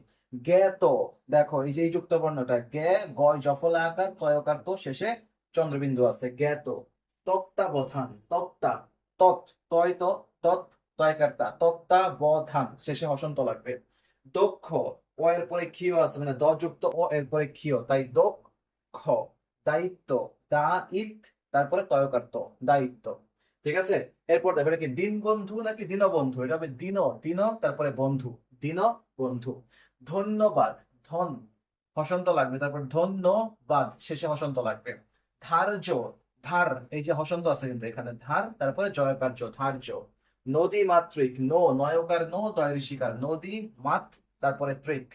পদ্ম, দেখো শেষে মো আছে, উচ্চারণ হচ্ছে না তাই চন্দ্রবিন্দু লাগবে। পদ দয়াকার তো, তারপরে চন্দ্রবিন্দু। প্রজ্ঞা, প্রগ, গয় গয় আকার, প্রজ্ঞা শেষে চন্দ্রবিন্দু লাগবে। পুনঃ, পুনঃ, পুনঃ, দেখো এটা কিন্তু পুনঃ পুনঃ না, এটা পুনঃ। কোন একটা বাক্যের দুঃখিত, কোন একটা শব্দের মাঝে যদি বিসর্গ থাকে তখন সেটা পুনঃ পুনঃ হয়, মানে এই বর্ণটা এই বর্ণটাকে গিয়ে ধরবে। ঠিক আছে, তো পুনঃ পুনঃ। আচ্ছা, প্রায়শ্চিত্ত, প্রায়শ, প্রায়শ, তারপরে চিত, তয়কার্ত, প্রায়শ্চিত্ত। প্রত্যক্ষ, প্রত্যক্ষ। আচ্ছা, পদ্ম, দেখো এই পদ্মের মধ্যে কিন্তু আর মফলা নাই তাই এখানে আর চন্দ্রবিন্দু হবে না, পদ্ম। প্রেতাত্মা, দেখো প্রেতাত্মা শেষে মো আছে, প্রেতাত্মা তাই চন্দ্রবিন্দু লাগবে। আচ্ছা, বিদ্যান, বিদ তারপরে দান। বৈশাখ, বই বয়কার, বই তারপরে শাক। ব্যতীত, দেখো বয় জফলা, তার মধ্যে বয় একার দিতে হবে, ব্যতীত। আচ্ছা, ব্রহ্মাণ্ড, ব্রহ্মাণ্ড, ব্রহ্মাণ্ড, এই যে ঘিয়টাকে ব্রহ্মাণ্ড উচ্চারণ করবে, ব্রহ্মাণ্ড। ঠিক আছে, এটা সুন্দর করে স্ক্রিনশট নাও, স্ক্রিনশট নিয়ে তারপর প্র্যাকটিস শুরু করো। অবশ্যই খাতায় লিখবা, না লিখলে এই উচ্চারণ নিয়ে তোমরা ভুল করবা। ঠিক আছে, খাতায় লিখে তারপরে ম্যাচ করবা যে সঠিক করে উচ্চারণগুলো হলো কিনা, যেটা ভুল হবে লাল কালি দিয়ে কেটে সুন্দর করে লিখবা, বারবার লিখবা। আর অল্প কিছু দেখবো, ব্যাকরণ, ব্যাকরণটা কিভাবে হবে? বয় জফলা আকার করণ, ব্যাকরণ। ব্রহ্মপুত্র, ব্রহ্ম, ব্রহ্ম তারপরে হ, পুত্র, ব্রহ্মপুত্র। বিশ্বাস, দেখো বফলা আছে তাই তালব্য দুইবার উচ্চারিত হবে, বিশ্বাস। যে জায়গায় থেমে গেছে হসন্ত বসলো। মর্যাদা, মোর, দেখো এটা আমরা মর্যাদা অনেক সময় মনে হতে পারে, কিন্তু নিয়মটা হচ্ছে যদি ও এর পরে রেফ থাকে, যেমন ধরো ম যুক্ত ও আছে তারপরে রেফ আছে, তাই এটা ময় ওকার উচ্চারণ করতে হবে, মর্যাদা। আচ্ছা, তারপরে রাষ্ট্রপতি, রাষ্ট্রপতি, রাষ্ট্রপতি, এই যে তালাবস্য এখানে হসন্ত তারপরে পতি। আচ্ছা, ষান্মাসিক, মূর্ধন্য ষ আছে তাহলে ষান্মাসিক, ষান্মাসিক। ওকে, হিংস্র, দেখো অনুস্বার থাকলে উ উচ্চারণ করতে হয়, হিংস, হিংস, তারপরে স্র, হিংস্র। দেখো এই কয়টা আমার কাছে ইম্পর্টেন্ট মনে হয়েছে তাই তোমাদেরকে এই কয়টা দিলাম, তোমরা এইগুলোই পড়ো, আশা করি এর মধ্যে থেকে কমন আসবে। আমরা উচ্চারণটা শেষ করলাম, এখন আমরা বানানটা দেখবো, চলো শুরু করি। বাংলা ব্যাকরণের 2 নং যে টপিকটা সেটা হচ্ছে বাংলা বানানের সঠিক নিয়ম। এখান থেকে যে 2 ক্যাটাগরির প্রশ্ন আসে খেয়াল করো, ক নম্বরে আসবে ব্যাখ্যামূলক প্রশ্ন এবং খ নম্বরে আসবে তোমাকে ভুল কিছু বানান দেয়া থাকবে, সেটাকে সঠিকভাবে লিখতে হবে। আমি তোমাদেরকে যেটা বলবো, যখন আমরা সিলেবাস নিয়ে আলোচনা করছিলাম সেখানে বলছিলাম যে এখানে ব্যাখ্যামূলক অংশটা সরাসরি বাদ দিয়ে দেওয়ার জন্য। আমরা এখান থেকে এই যে ভুল বানান দেয়া আছে, এই ভুল বানানের মধ্যে অন্তত 3টা 4টা তুমি এমনি পারবা, আর আমরা এখন যে সাজেশনটা দিব এই সাজেশনের মধ্যে থেকে আশা করি কমন করবে, সেগুলো তুমি যদি দেখে যাও তাহলে এখান থেকে 5টা তো অবশ্যই কমন করবে, 8টাই কমন করতে পারে। ঠিক আছে, তো আমি বলবো যে এখানে অবশ্যই অবশ্যই তুমি এই সঠিক যে 5টি শব্দের সঠিক বানান এইটা অ্যান্সার করবা, সেক্ষেত্রে তুমি 5-এ 5 নিশ্চিত পেতে পারো। আচ্ছা, তারপর আমরা যারা উপরে ব্যাখ্যামূলক প্রশ্নগুলো ভালো করে পড়ছো তারা আর একটু গুরুত্ব সহকারে কোনটা দেখবা, প্রমিত বাংলা বানানের 5টি নিয়ম উদাহরণ সহ লেখো সেটা। এটা প্রশ্নটা এভাবে আসতে পারে যে বাংলা একাডেমি প্রণীত প্রমিত বাংলা বানানের 5টা নিয়ম, একই কথা। 2 নম্বর হচ্ছে তৎসম শব্দের বানানের 5টা নিয়ম, এভাবেও আসতে পারে। 3 নম্বর হচ্ছে বাংলা বানানে ইকারের ব্যবহার, 5টা ব্যবহার ইকারের, সেটা লিখে দিতে পারো। আচ্ছা, নেক্সট হচ্ছে নত্য বিধানের 5টা নিয়ম, নত্য বিধান অথবা সত্য বিধান থেকে প্রশ্নটা আসতে পারে। এই প্রশ্নগুলো তুমি যদি পড়ো তাহলে তুমি উপরের ব্যাখ্যামূলক প্রশ্ন কমন পাবে। ঠিক আছে, তবে তোমাদেরকে যেটা বলছিলাম যে আমরা অবশ্যই চেষ্টা করব এই শব্দের যে বানান এই সঠিক বানানটা লেখার জন্য, তাহলে সেখান থেকে অল্প সময়ে একটা ভালো নাম্বার তুমি পেতে পারো। ঠিক আছে, তো আমাদের এখন কাজ হচ্ছে এখানে আমাদের যে প্রশ্নগুলো দেওয়া আছে সেগুলোর সঠিক বানানটা লেখা। চলো কিভাবে অ্যান্সার করব দেখি, উপর দিক থেকে আমি মুছে দিই, হ্যাঁ উপর দিক থেকে মুছে দিই। আমরা অ্যান্সার করব কিভাবে দেখো, আহ এই অংশ মুছে দিই, এটাও লাগবে না। আচ্ছা, খেয়াল করো, এখানে লিখবো 2 নং প্রশ্নের উত্তর। 2 নং প্রশ্নের উত্তর লিখে এই খ নাম্বার দিলাম। হ্যাঁ, আবার তোমরা যারা মেয়েরা ওই যে এখানে ডিজাইন করো, হ্যাঁ, এই ডিজাইন ডিজাইন করার দরকার নেই, এগুলো কইরো না। জাস্ট এক টান দিয়ে লেখা শেষ। ওকে, মেয়েদেরকে বললাম বলে মেয়েরা আবার রাগ করো না, এই কাজ অনেক ছেলেরাও করে। আমি খাতা দেখতে গিয়ে দেখলাম অনেক ছেলেরাও এখানে অনেক রকম কালার দিয়ে ওই ফুল টুল আঁকে। হ্যাঁ, এই কাজগুলো করার দরকার নেই, বাংলা পরীক্ষা এমনিই লেখা অনেক। ঠিক আছে। আচ্ছা, এখানে আমরা কিভাবে লিখবো বলো? এদিকে লিখবো প্রদত্ত শব্দ, প্রদত্ত শব্দ, আর এদিকে লিখবো সঠিক বানান, সঠিক বানান। ওকে, এরপরে এই টান দিলাম সেম আগেরটার মতো করে। ঠিক আছে।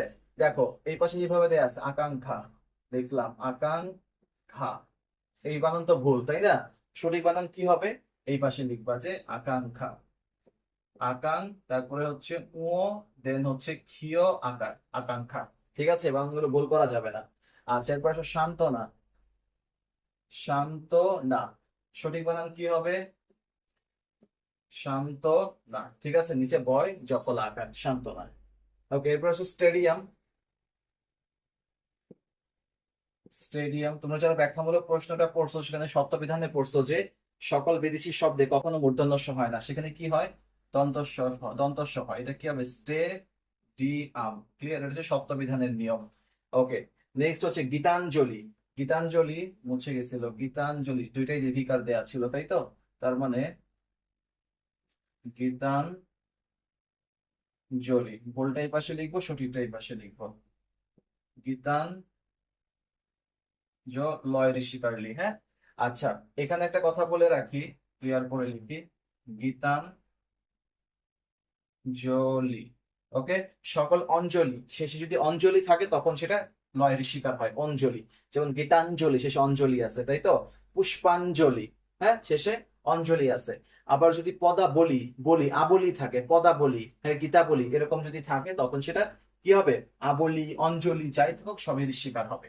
আচ্ছা, পিপিলিকা, খুবই কমন একটা, পিপিলিকা। সঠিক বানানটা কি হবে? পি লিকা। ঠিক আছে, কয় ঋষিকার, কয় দীর্ঘিকার, লিকা। আচ্ছা, এরপরে মুছে দেই শিরশ্ছেদ, মনোপুত, আর হচ্ছে স্বয়ংবরা। ওকে, শিরশ্ছেদটা কিভাবে লিখবা? এটা শিরচ্ছেদ বলা আছে, এটা শিরচ্ছেদ না, এটা হবে হচ্ছে শিরশ্ছেদ। ঠিক আছে। আচ্ছা, মনোপুত আর স্বয়ংবরা, এখানে দেখো মনোপুত, মনোপুত আর হচ্ছে স্বয়ংবরা। ওকে, মনোপুত কেমন হবে? মন, এখানে একটা অনুসপুত, বনপুত। ঠিক আছে, বিসর্গ হবে মনপুত। আর স্বয়ংবরা, দন্তস্বয়ের নিচে একটা ব দিতে হবে, স্বয়ং বরা। ঠিক আছে। এই ছিল, যেহেতু তোমাদের প্র্যাকটিস দেখাচ্ছি সেক্ষেত্রে সবগুলোই লিখলাম, বাট তোমাদের পরীক্ষার মধ্যে তোমরা 5টা লিখে উত্তর করে দিবা, তাহলেই 5-এ 5 নিশ্চিত। বলো তোমরা বুঝতে পারছো কিনা? আর এই পর্যন্ত কারা ক্লাস করতেছো, কে কোথা থেকে ক্লাস করতে, অবশ্যই কমেন্ট করে জানাও। চলো এখন আমরা আরো কিছু গুরুত্বপূর্ণ বাংলা শব্দের বানান দেখবো। তোমরা যেটা করতে পারো, এটা একটা স্ক্রিনশট দিয়ে এই পাশের যে ভুল বানানগুলো আছে সেগুলো খাতায় আগে তুলে তারপরে সঠিক বানানটা তোমরা নিজে নিজে করবা। এরপরে তোমরা কি করবা? ম্যাচ করবা যে কোনটা ভুল হয়েছে বা কোনটা হয়নি। ওকে, আচ্ছা, যেটা ভুল হয়নি সেটা তুমি আবার লাল কালি দিয়ে সুন্দর করে লিখে রাখবা। ঠিক আছে। এবং পরীক্ষা যাওয়ার আগের দিন একটু ভালো করে একবার চোখ বলাবা, আশা করি তাহলেই এই ভুলগুলো তোমাদের কেটে যাবে। চলো খেয়াল করি, সর্বশান্ত, সর্বশান্ত এর সঠিক বানানটা কেমন হবে? সর্ব, তারপরে দন্তস্বরের নিচে ব আছে, সর্বশান্ত। স্টুডিও বানানটা দেখো, এটা নিয়ে একটু কনফিউশন থাকতে পারে।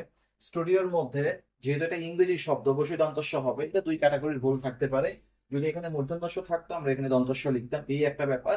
আর এই ও কে অন্তঃস্থ ওকার উপর, ওকার ও লিখতে হবে। ঠিক আছে। উপরোক্ত, এটা তো অলওয়েজ ভুল, এটা উপরযুক্ত লেখা যায়, অথবা আমরা উপরিউক্ত লিখতে পারি, উপরিউক্ত। ঠিক আছে, উপরিউক্ত লেখা যায়। দারিদ্রতা, দারিদ্রতাকে সঠিক হয় না, সেটাকে দারিদ্র লিখতে পারি, অথবা দরিদ্রতা লিখতে পারি, দরিদ্রতা। ঠিক আছে। প্রতিদ্বন্দ্বিতা, প্রতিদ্বন্দ্বী হিসাবে ঠিক ছিল, প্রতিদ্বন্দ্বী দীর্ঘিকার হয়, কিন্তু যখন তার সাথে তা যুক্ত করা হয় তখন সেটা ঋষিকার করে লিখতে হয়, প্রতিদ্বন্দ্বিতা। আচ্ছা, অহরাত্রি, এটা কি হবে? অহরাত্র। সরস্বতী, দন্তস্ব, প্রথম দন্তস্বয়ের নিচে বফলা নেই, কিন্তু পরবর্তীটার সাথে বফলা যুক্ত করতে হবে। কৃচ্ছ্রতা সাধন, এটা কৃচ্ছ্র, এখানে রফলা আছে তারপরে সাধন। ওকে, দুরাবস্থা, এটা ভুল হবে দুরবস্থা, দুরবস্থা। ন্যূনতম, জফলাটা প্রথম দন্তন্বয়ের পরেই হবে ন্যূনতম। মুমূর্ষুটা খেয়াল করো, মুমূর্ষু ময় রস্য উকার, আর শেষেরটা রস্য উকার, মাঝখানেরটা হবে দীর্ঘ উকার, মুমূর্ষু। দৈন্যতা, দৈন্যতাকে আমরা দীনতা বলতে পারি অথবা শুধু দৈন্য বলা যায়, ঠিক আছে। আচ্ছা, ঐকমত্য, ঐক্য না, এটা হবে ঐক্য তারপরে মত্ত। কুকমন্ডুক, এখানে দীর্ঘ উকার হবে। আচ্ছা, গড্ডালিকা, এটা গড্ডালিকা না, হবে গড্ডলিকা। আচ্ছা, স্বায়ত্ত শাসন, স্বায়ত্তের মধ্যে খেয়াল করো, এখানে স, এই প্রথম প্রথম দন্তস্বয়ের সাথে, দুঃখিত, দন্তস্বয়ের সাথে বফলা যুক্ত হবে। বিদুষী, দয় রস্য উকার হবে দীর্ঘ উকার বাদ দিয়ে। আচ্ছা, বৈয়াকরণ, এটা হবে বৈয়াকরণ, বৈয়াকরণ বানানটা খেয়াল করবা। ভৌগোলিক, গুরুত্বপূর্ণ, ভৌগোলিক। আচ্ছা, সান্ত্বনা বানানটা খেয়াল করো, সান্ত্বনা, দন্ত নয় ত বফলা, সান্ত্বনা। সমীচীন, দুইটাই দীর্ঘিকার হবে, সমীচীন। শ্রদ্ধাঞ্জলি, শ্রদ্ধাঞ্জলি একটু আগে বলছিলাম যে সকল অঞ্জলি তারপরে আবলি এই সবগুলাই কি হবে, ঋষিকার হবে, এই যে অঞ্জলি, শ্রদ্ধাঞ্জলি। বা আমরা পড়ছিলাম গীতাঞ্জলি, অঞ্জলি আছে, তাহলে ঋষিকার হবে। আইনজীবী, পেশার ক্ষেত্রে সকল জীবী এর সাথে কি হয়, দীর্ঘিকার হয়, যেমন ধরো আইনজীবী, পেশাজীবী, মৎস্যজীবী, হ্যাঁ, এরকম যত জীবী আছে সকল জীবী দীর্ঘ ইকার হবে। আচ্ছা, মনোকষ্ট, এটা হবে মন, মন তারপরে বিসর্গ তারপরে হবে কষ্ট, মনোকষ্ট। দেখো বুঝতে পারছো কিনা, তোমরা অবশ্যই খাতার মধ্যে এগুলো লিখে লিখে করবা। এখন আমরা আরো কিছু গুরুত্বপূর্ণ বানান দেখবো। ওকে, চলো এখন এগুলো দেখি। অপরাহ্ন, দেখো এই অপরাহ্ন বানানটা দেখে মনে পড়লো, তোমরা অনেক সময় যেটা করতে পারো যে উচ্চারণ এবং বানানের সাথে অনেক সময় কনফিউজড হয়ে যেতে পারো, তো এটা অবশ্যই খেয়াল রাখবা উচ্চারণগুলো তোমরা কিভাবে লিখতেছো এবং বানানটা কিভাবে লিখতেছো। এই প্র্যাকটিসের মাধ্যমে তোমাকে এটা খেয়াল রাখতে হবে, ঠিক আছে। অপরাহ্ন, দেখো অপরাহ্ন বানানের নিয়মটা হচ্ছে অপরাহ্ন ভয়ের সাথে মূর্ধন্য হয়। এখানে যেটা আছে এটা মূলত হচ্ছে দন্তন্য, তাই অপরাহ্ন হ আর মূর্ধন্যকে যুক্ত করলে হয় হচ্ছে অপরাহ্ন, ঠিক আছে। আচ্ছা, তারপরে আবিষ্কার কি হবে, আবি, তারপরে মূর্ধন্য স, কয়েকার কা, আবিষ্কার। কালিদাস, কালিদাস। নিশিথিনী, নিশিথিনী, ঠিক আছে। নূপুর, দীর্ঘ উকার হবে, হ্যাঁ, নু, তারপরে হচ্ছে নূপুর।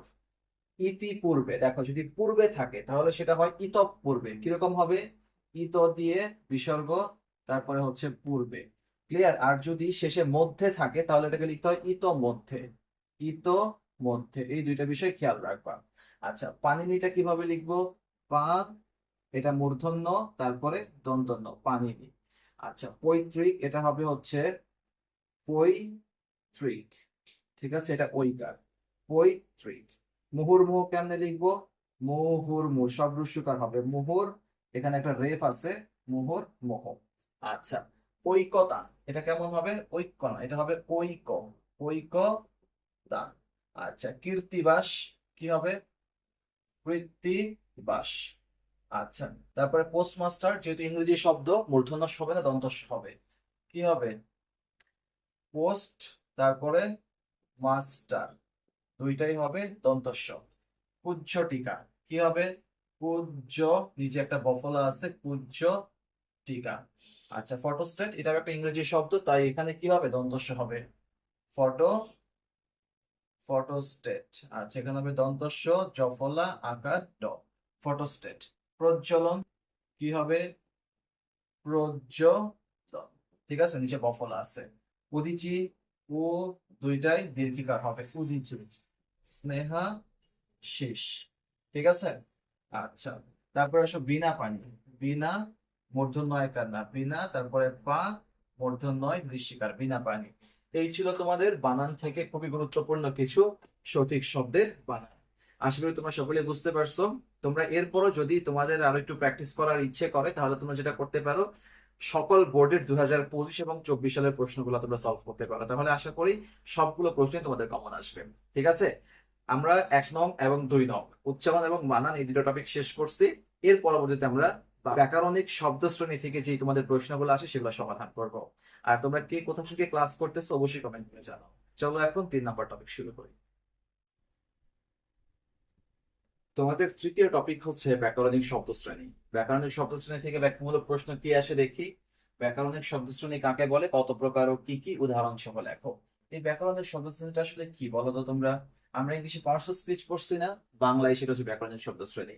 মানে কোন একটা বাক্যের অবস্থানগত প্রেক্ষিতে বা অবস্থানের উপর ভিত্তি করে বাক্যের শব্দসমূহগুলোকে যে কয়েক শ্রেণীতে ভাগ করা হয়েছে তাকে মূলত বলে হচ্ছে ব্যাকরণিক শব্দশ্রেণী। তো সেক্ষেত্রে ব্যাকরণিক শব্দশ্রেণী হচ্ছে 8 প্রকার, যেমন বিশেষ্য, বিশেষণ, সর্বনাম, অব্যয়, ক্রিয়া। হ্যাঁ, তারপরে আছে হচ্ছে তোমার অব্যয়। বেসিক্যালি অব্যয়টাকে আমরা এভাবে বলবো না, আমরা বলবো অনুসর্গ, যোজক এবং আবেগ। এই টোটাল হচ্ছে 8 প্রকার হচ্ছে ব্যাকরণিক শব্দশ্রেণী। তো দ্বিতীয় প্রশ্নটা হচ্ছে বিশেষ্য কাকে বলে। বিশেষ্য আমরা জানি কোনো কিছু নামকে বিশেষ্য বলে। তো বিশেষের শ্রেণী বিভাগ, উদাহরণ সহ প্রকারভেদ আলোচনা করতে বলবে।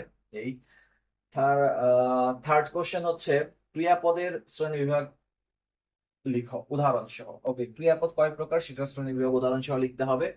আচ্ছা, যারা প্রশ্নগুলা পড়ছো অবশ্যই ভালো করে এক্সাম্পল সহ অন্তত 2-3টা এক্সাম্পল করে দিবা।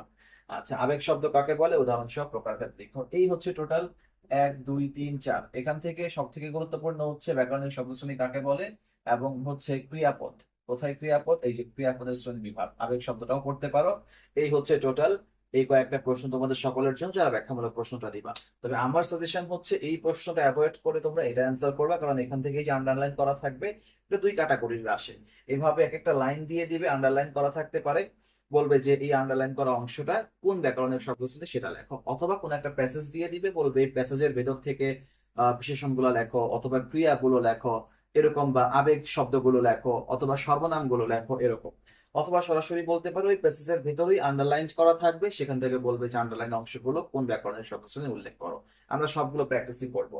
এখানে যেটাতে আছে সেটাকে দেখি। প্রশ্নে বলা আছে যে কোনো 5টি শব্দের ব্যাকরণিক শব্দশ্রেণী লিখো।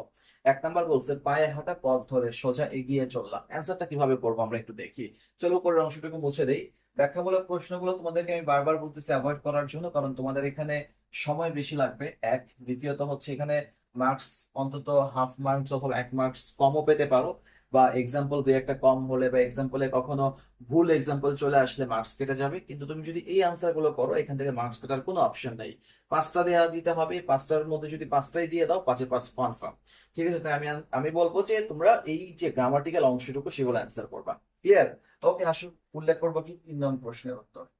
3 নং প্রশ্নের উত্তর লিখে এই যে খ নাম্বার দিব। ওকে, দিয়ে কাজ কি? তোমাকে তুমি যেটার অ্যান্সারটা করতেছো, যদি নাম্বারিং দেওয়া থাকে সেই নাম্বারিং অনুসারে অ্যান্সার করো, নাম্বারিং দেওয়া না থাকলে যে শব্দটাকে করতে বলবে, অ্যান্সার করতে বলবে, সেই শব্দটা লিখে এটা কোন পদ বা কোন ব্যাকরণিক শব্দ সেটা লিখে দিব। যেমন ধরো পায়ে হাঁটা পথ ধরে সোজা এগিয়ে চললাম। পথটা কেমন? হাঁটা, হাঁটা, পায়ে হাঁটা পথ, তার মানে এটা হচ্ছে বিশেষণ।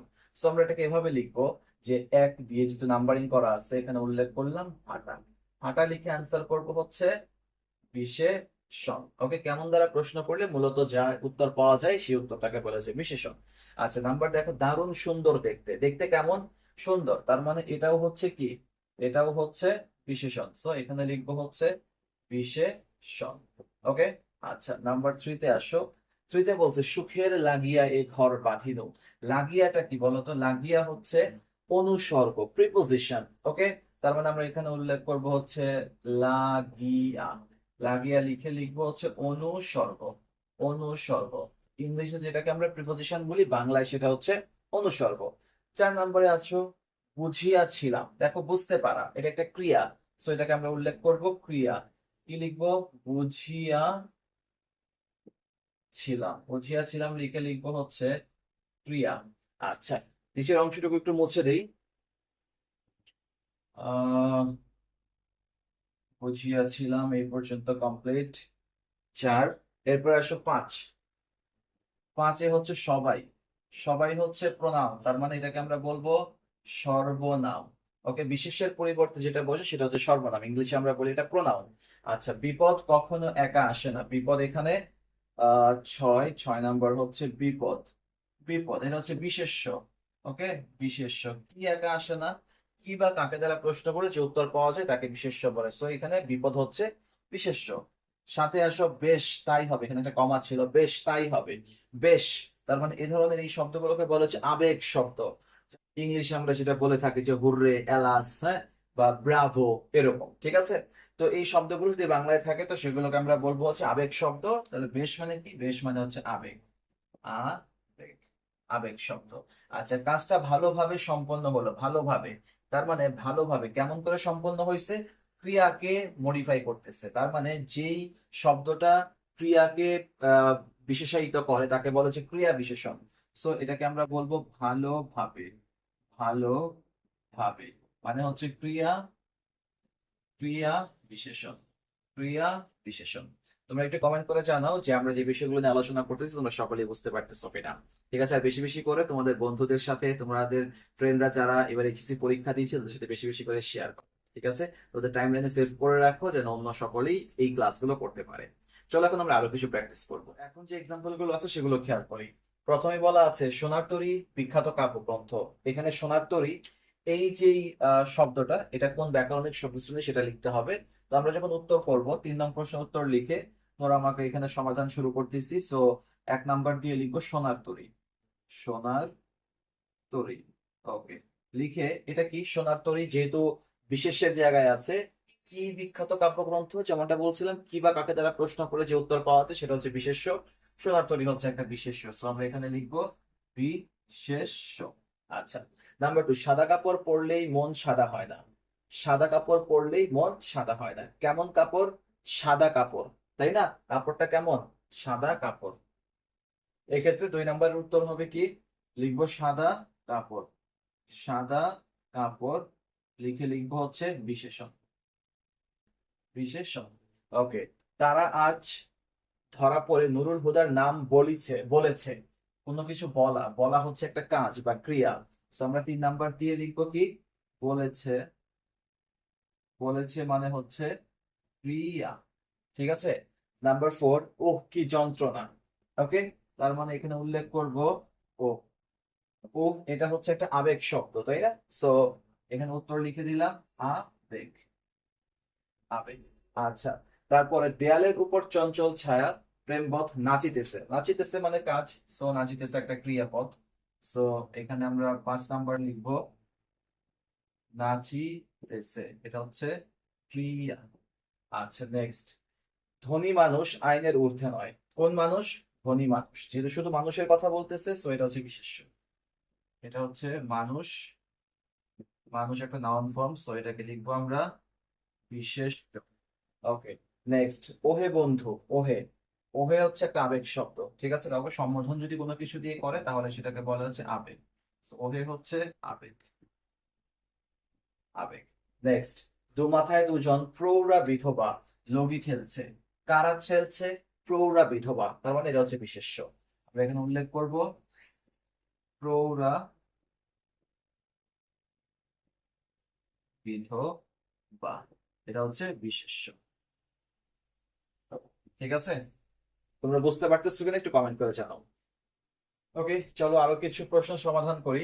1 নাম্বার বলা আছে মোদের গরব মোদের আশা। এই মোদের মানে কি? আমাদের। আমাদের যেহেতু তার মানে এটা হচ্ছে একটা সর্বনাম, সর্বনাম। এখানে আর আলাদা করে নিচে লিখলাম না, তোমরা একটু দ্রুত বুঝে নাও। সময় যেহেতু স্বল্প, ক্লাসটা যেহেতু অনেক বেশি লম্বা হয়ে যাবে সব লিখতে গেলে, তাই সরাসরি এখানে অ্যান্সার লিখে দিচ্ছি। হে বন্ধু, হে বন্ধু কি? হে বন্ধু যেহেতু আলাদা করে আছে এখানে কমা থাকবে। হে বন্ধু যেহেতু এটা হচ্ছে একটা আবেগ শব্দ, কাউকে যদি আলাদা সম্বোধন করে কোনো কিছু বলে তাহলে সেটাকে আমরা বলবো আবেগ শব্দ। আমাদের ছোট গায়ের ছোট ছোট ঘর, এই ঘর যেহেতু বিশেষ্য তার পূর্বে ছোট ছোট, কেমন ঘর? ছোট ছোট, তার মানে এটা হবে হচ্ছে বিশেষণ। ক্লিয়ার? বিশেষণ। যথা ধর্ম তথা জয়, দেখো দুইটা অংশকে যুক্ত করতেছে যথা তথা দ্বারা, তার মানে এটা হচ্ছে কি? এটা হচ্ছে যোজক, যোজক। ক্লিয়ার? এগিয়ে চলছে প্রতিবাদী মিছিল, প্রতিবাদী মিছিল। কি এগিয়ে চলছে? মিছিল এগিয়ে চলছে, তার মানে এটা হচ্ছে বিশেষ্য, বিশেষ্য। আচ্ছা, আমারে যদি কান্দাও বন্ধু তোমার কান্দা পরে। ঠিক আছে? তাই কি করবা না, কাউরে কাঁদাবা না।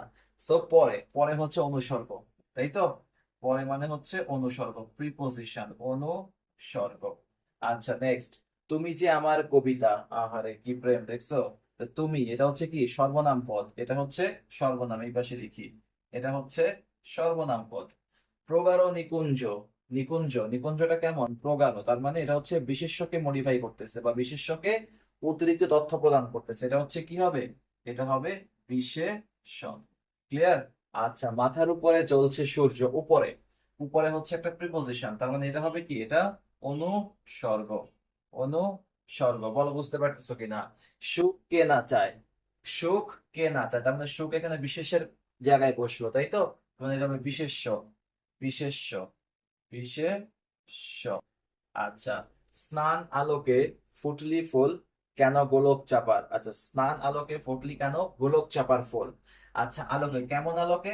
স্নান আলোকে, তার মানে এটা হবে বিশেষণ। বিশেষণ, মনে রাখো বিশেষ্যের পূর্বে যদি কিছু থাকে সাধারণত সেটাকে বিশেষণ বলে। হে মহান, তোমাকে অভিবাদন। হে মহান, তার মানে আলাদা করে সম্বোধন করছে, সেক্ষেত্রে হে মহানটা হচ্ছে একটা আবেগ শব্দ, সো এটা আমরা কি লিখবো? এটা একটা আবেগ শব্দ, আবেগ। তোমায় দেখে প্রীত হলাম, তোমায় দেখে প্রীত হলাম, তার মানে এটা হচ্ছে ক্রিয়া। তোমায় দেখে, তাহলে এটা কি লিখবো? ক্রিয়া। ওকে, নেক্সট, কোথাও আমার হারিয়ে যাওয়ার নেই মানা। কোথায়, স্থানকে নির্দেশ করতেছে, কোথাও। যদি কোনো স্থান অথবা দেখো কোনো বারের নাম উল্লেখ আছে, সময় অথবা স্থানের কথা উল্লেখ থাকলে সেটাকে আমরা বলবো ক্রিয়া বিশেষণ। কি বলবো? ক্রিয়া বিশেষণ, বিশেষণ। আচ্ছা, যেমন ধরো আমি আরেকটা এক্সাম্পল বলি যে রবিবার আমি ঢাকা যাব, এখানে রবিবার কোন কোন কোন ব্যাকরণিক শব্দ শ্রেণী? রবিবার হচ্ছে ক্রিয়া বিশেষণ, ঠিক আছে? আকাশে উড়িতেছে এক ঝাঁক পাখি, আকাশে কোন ব্যাকরণিক শব্দ শ্রেণী? যে স্থানের কথা উল্লেখ করতেছে এটা হবে হচ্ছে ক্রিয়া বিশেষণ। ক্লিয়ার? ওকে। এতক্ষণে অরিন্দম কহিল বিষাদে, এতক্ষণে সময়কে উল্লেখ করতেছে, তাই না? তার মানে এটাও কি হবে? এটাও হবে হচ্ছে ক্রিয়া বিশেষণ। বলো তোমরা বুঝতে পারতেছো কিনা? যারা ক্লাসটা মনোযোগ দিয়ে করতেছো আমার মনে হয় যে তারা খুবই খুবই খুবই উপকৃত হচ্ছ। ওকে। আচ্ছা, নিশীথে রাতে বাজছে বাঁশি, রাতটা কেমন? নিশীথ, তার মানে নিশীথটা হচ্ছে বিশেষণ, বিশেষণ। ওকে। তার মানে আমরা এতক্ষণ দেখলাম হচ্ছে যদি কোনো বাক্য দেয়া থাকে এবং সে বাক্যের মধ্যে আন্ডারলাইন করা থাকে কোনো শব্দ, আর ওই শব্দটা কোন ব্যাকরণিক শব্দ ছিল সেটা আমরা এতক্ষণ দেখলাম। আর এখন যেটা দেখবো প্যাসেজ থেকে কিভাবে আনসার করব। চলো এই অংশগুলো ভালো করে দেখি। দেখো, প্রথম যে প্রশ্নটা বলা আছে, নিচের অনুচ্ছেদ থেকে 5টি বিশেষণ পদ চিহ্নিত করো। তার মানে এই যে অনুচ্ছেদটা আছে এখান থেকে এই পর্যন্ত, এই অনুচ্ছেদটার মধ্যে 5টা বিশেষণ পদ আছে, তোমাকে সেটা খুঁজে বের করতে হবে। এখন বিশেষণ পদ কাকে বলে? সাধারণত যেই পদ বা যে শব্দটা কোনো দোষ গুণ অবস্থা পরিমাপ নির্দেশ করে তাকে মূলত বিশেষণ পদ বলে। চলো আমরা একটু পড়ি প্যাসেজটা কি বলছে এখানে। অপরের জন্য তুমি প্রাণ দাও, আমি বলতে চাই না, তার মানে প্রাণ দাও এটা তার বলার বিষয় না। অপরের ক্ষুদ্র ক্ষুদ্র দুঃখ তুমি দূর করো, দুঃখ হচ্ছে বিশেষ্য, তার মানে তার পূর্বে যেটা আছে এই ক্ষুদ্র এটা হচ্ছে বিশেষণ। ক্লিয়ার? আচ্ছা, নেক্সট, অপরকে একটুখানি সুখ দাও, অপরকে একটুখানি সুখ দাও, তাহলে সুখটা কতখানি দিতে বলছে? পরিমাণ, তার মানে একটুখানি, তার মানে একটুখানি হচ্ছে বিশেষণ। ক্লিয়ার? নেক্সট, অপরের সঙ্গে একটুখানি মিষ্টি কথা বলো, কথাটা কেমন বলতে বলছে? কথাটা মিষ্টি বলতে বলছে, মিষ্টি হচ্ছে এখানকার বিশেষণ। পথের অসহায় মানুষটির দিকে একটুখানি করুণ দৃষ্টি নিক্ষেপ করো, তাহলেই হবে। তার মানে এর মানে মানুষ, মানুষ হচ্ছে বিশেষ্য, মানুষটা কেমন? অসহায় মানুষ, অসহায় হচ্ছে বিশেষণ। আর দৃষ্টিটা কেমন দৃষ্টি ফেলতে বলছে? করুণ দৃষ্টি। এই যে 5টা শব্দ আমরা পেয়ে গেলাম, এই 5টা শব্দ হচ্ছে বিশেষণ পদ। ঠিক আছে? তো এই প্যাসেজটা যখন তোমাদেরকে দিবে এখান থেকে বিশেষণ পদ লেখার জন্য, তখন আমরা সরাসরি কমা কমা দিয়ে 5 লিখে দিলেই হবে। তাহলে আমরা অ্যান্সারটা কিভাবে করব? আমরা উত্তরটা এখানে লিখেছি, যে দেখো উত্তরটা কিভাবে লিখবা। প্রথমে আছে হচ্ছে ক্ষুদ্র, সো লিখবা হচ্ছে ক্ষুদ্র, কমা, তারপরে আছে হচ্ছে একটুখানি, এই লিখলা হচ্ছে একটুখানি। ওকে। নেক্সট কি? নেক্সট হচ্ছে অপরের সঙ্গে একটুখানি মিষ্টি কথা বলো, তার মানে হচ্ছে মিষ্টি, এই মিষ্টি। আচ্ছা, তারপর হচ্ছে অসহায় মানুষ, তার মানে লিখবো হচ্ছে অসহায়। ওকে। এরপর হচ্ছে করুণ দৃষ্টি, লিখবো হচ্ছে করুণ। এই 5টা শব্দ লিখে দিলেই তুমি 5-এ 5 পেয়ে যাবে। ক্লিয়ার? ওকে। নেক্সট দেখো পরের অনুচ্ছেদটা কি বলছে। অনুচ্ছেদটি নিম্ন লেখো 5টি শব্দের ব্যাকরণিক শব্দ শ্রেণী লিখো। আচ্ছা, এখানে বিষয় যেটা সেটা হচ্ছে যে এখানে আর আন্ডারলাইন করা আছে, প্রথমটাতে আন্ডারলাইন করা ছিল না কিন্তু এখানে করা আছে। তো এটা হচ্ছে আমরা প্রথমে যে এক্সাম্পল গুলো দেখতেছিলাম যে ওইটা ছিল হচ্ছে একটা বাক্য আকারে আর এখানে একটা প্যাসেজ আকারে। তো এই আন্ডারলাইন অংশগুলোকে তোমাকে কোন ব্যাকরণিক শব্দ শ্রেণী সেটা লিখতে হবে। বলা আছে যে বাড়িতে সেদিন কুটুম এসেছিল। আচ্ছা, আমরা উপরে মুছে দিই, এটার অ্যান্সারটা কিভাবে করবো একটু দেখাই। উপরের অংশটুকু মুছে দিচ্ছি। এটার অংশটুকু সেম আগের মতো করে শব্দটা লিখে তারপরে তোমার এর সঠিক ব্যাকরণের শব্দটা লিখতে হবে। তার মানে কোনটা কোনটা আছে দেখো, এক নাম্বারে আছে হচ্ছে কুটুম, তার মানে কুটুম লিখবা। বাড়িতে কে এসেছিল? কুটুম এসেছিল। তার মানে কে বা কাকে দ্বারা প্রশ্ন করলে উত্তর যেটা পাওয়া যায় সেটা হচ্ছে বিশেষ্য। So এটা হচ্ছে বিশেষ্য। এটা কি? বিশেষ্য। আচ্ছা, সঙ্গে এনেছিল এক গাদা মিষ্টি আর রসগোল্লা। আহা, তাই না? রসগোল্লা। মেহমান আসলে অনেকেই খুশি হয়। তোমরা কি কেউ খুশি হও যে মিষ্টি নিয়ে আসবে, ফল নিয়ে আসবে, খাবার নিয়ে আসবে, মজা নিয়ে আসবে? তো কি এনেছিল? সঙ্গে এক গাদা মিষ্টি আর রসগোল্লা। রসগোল্লা হচ্ছে বিশেষ্য, মিষ্টান্নের নাম। ওকে, বিশেষ্য। প্রকাশ্য ভাগটা প্রকাশ্যে খেয়ে ভাড়ার ঘরে গোপন ভাগটা মুখে পুরে চলছে আঁকা। তার মানে আনার পরে আমার ভাগের যেটা আমি খাইতেছি, আবার পরে আবার ওই চিপাই যে আবার একটু চুরি করেও খাইতেছি, এরকম আর কি। তার মানে প্রকাশ্য ভাগটা, ভাগ হচ্ছে বিশেষ্য, ভাগটা কেমন? প্রকাশ্য। তার মানে প্রকাশ্য হচ্ছে এখানকার বিশেষ্য। প্রকাশ্য হচ্ছে বিশেষণ। বিশেষণ। বলো বুঝতে পারতেছো কিনা? ওকে, নেক্সট। কোথা থেকে সে এসে খপ করে হাতটা ধরে ফেললো। ধরে ফেললো, ধরা, ধরে ফেললো, তার মানে এটা হচ্ছে ক্রিয়া। কোনো কাজ করা হচ্ছে ক্রিয়া। রাগ করে মুখের দিকে তাকাতে সে এমন ভাবে হাসলো যে লজ্জা পেলাম। লজ্জা পেলাম, লজ্জা। কি পেলাম? লজ্জা পেলাম, বিশেষ্য। ঠিক আছে, বলো তোমরা বুঝতে পারছো কিনা? জাস্ট এভাবে অ্যান্সার করে দিলে তোমরা কি পাবা? 5-এ 5 পেয়ে যাবা। আমরা ব্যাকরণের শব্দশ্রেণীটা নিয়ে আলোচনা করছি। এটা নিয়ে তোমাদের কোনো প্রশ্ন আছে কিনা একটু কমেন্ট করে জানাও। আর তোমরা যদি তারপরও যদি তোমাদের হাতে সময় থাকে অবশ্যই 2024 এবং 2025 বোর্ডের সবগুলো প্রশ্ন দেখে যাবে, আশা করি তাহলে আর কোনো সমস্যাই থাকবে না। আমরা 3টা টপিক শেষ করছি, প্রথমে উচ্চারণ, তারপরে বানান, এখন হচ্ছে ব্যাকরণের শব্দশ্রেণী। এখন আমরা আলোচনা করব উপসর্গ এবং সমাস নিয়ে। চলো শুরু করি। তোমাদের 4 নাম্বার যে টপিকটা আছে, 4 নাম্বার টপিকে প্রশ্ন আসে উপসর্গ থেকে এবং অথবা দিয়ে থাকে হচ্ছে সমাস। উপসর্গ থেকে মূলত তোমাদের থিওরিটিক্যাল প্রশ্ন থাকে, ব্যাখ্যামূলক প্রশ্ন, যে উপসর্গ কাকে বলে, কত প্রকার ও কি কি উদাহরণ সহ লেখো, এটা। অথবা থাকতে পারে উপসর্গের প্রয়োজনীয়তা কি আলোচনা করো। অথবা সব থেকে গুরুত্বপূর্ণ যেটা 3 নাম্বার, উপসর্গের অর্থবাচকতা নেই কিন্তু অর্থ দ্যোতকতা আছে, ব্যাখ্যা করো। আর নেক্সট হচ্ছে এরকম আসতে পারে প্র, পরা, অপ, পরি বা যে কোনো উপসর্গ দিয়ে দিবে, বলবে যে উপসর্গ যোগে শব্দ গঠন করো এবং বাক্য রচনা করো। অথবা এমন হতে পারে যে এই উপসর্গগুলো কিছু দিয়ে দিছে, বলছে এই উপসর্গ যোগে 4টা করে শব্দ রচনা করো, এরকমও আসতে পারে। ঠিক আছে, তো আমরা উপসর্গটা কি একটু বিস্তারিত আলোচনা করব, দেন হচ্ছে সমাসের মধ্যে যাব। তোমরা যারা সমাস পারো তাদের জন্য আমার সাজেশন হচ্ছে অবশ্যই সমাস অ্যান্সার করবা। আর যাদের সমাসে সমাসে কোনো সমস্যা আছে তারা যেটা করবা, এখান থেকে সব থেকে গুরুত্বপূর্ণ যে প্রশ্নটা, উপসর্গের অর্থবাচকতা নেই কিন্তু অর্থ দ্যোতকতা আছে, এটা খুব সুন্দর করে মুখস্থ করে ফেলবা, তাহলেই হবে। আশা করা যায় ম্যাক্সিমাম বোর্ডে এই প্রশ্নটাই আসবে। এছাড়া উপসর্গ কাকে বলে, প্রকারভেদ, এটা শিখতে পারো। এবং প্র, পরা, অপ, পরি এরকম যে গুরুত্বপূর্ণ কিছু উপসর্গ আছে সেগুলা দিয়ে বাক্য গঠন এবং শব্দ গঠন শিখে যেতে পারো। ঠিক আছে, চলো আগে একটু উপসর্গটা নিয়ে একটু আলোচনা করি। আমি একটু তোমাদেরকে বলি, তোমরা তোমাদের যে প্র্যাকটিস বুক আছে অথবা যে কোনো যে সাপ্লিমেন্ট আছে সেখানে এই প্রশ্নটা মানে একদম সুন্দর করে প্রশ্নের উত্তর পেয়ে যাবা। যে উপসর্গ কাকে বলে, উপসর্গ হচ্ছে কোনো শব্দ, মানে উপসর্গের মূল সংজ্ঞাটা আমি তোমাকে একটু বলি, সেটা হচ্ছে যে অব্যয়বাচক শব্দ বা শব্দ সমষ্টি। অব্যয়বাচক কেন? কারণ সেটা শব্দের আগে বসে এবং সেটার সাধারণ কোনো অর্থ থাকে না। ওকে, বললাম কি যে যে অব্যয়বাচক শব্দ বা শব্দ সমষ্টি কোনো কোনো কোনো ধাতু, কোনো ধাতু বা শব্দের, কোনো ধাতু বা মূল শব্দের আগে বসে। কোথায় বসে? আগে বসে নতুন নতুন শব্দ গঠন করে, তাকে মূলত বলে হচ্ছে উপসর্গ। আমি আরেকবার বলি, যেই শব্দ বা শব্দ সমষ্টি কোনো ধাতু অথবা মূল শব্দের আগে বসে, আগে বসে নতুন নতুন শব্দ গঠন করে বা অর্থের পরিবর্তন করে অথবা অর্থের সম্প্রসারণ করে, তাকে মূলত বলে হচ্ছে এই উপসর্গ। এখন উপসর্গের প্রকারভেদ কি কি? উপসর্গ মূলত হচ্ছে, আমরা সাধারণত বলতে পারি উপসর্গ 3 প্রকার। কি কি? 1 নাম্বার হচ্ছে উপসর্গের প্রকারভেদের মধ্যে আছি আমরা। 1 নাম্বার হচ্ছে সংস্কৃত, সংস্কৃত, হ্যাঁ, বা এটাকে তৎসম উপসর্গ আমরা বলতে পারি। সংস সংস্কৃত। আচ্ছা, সংস্কৃত উপসর্গ।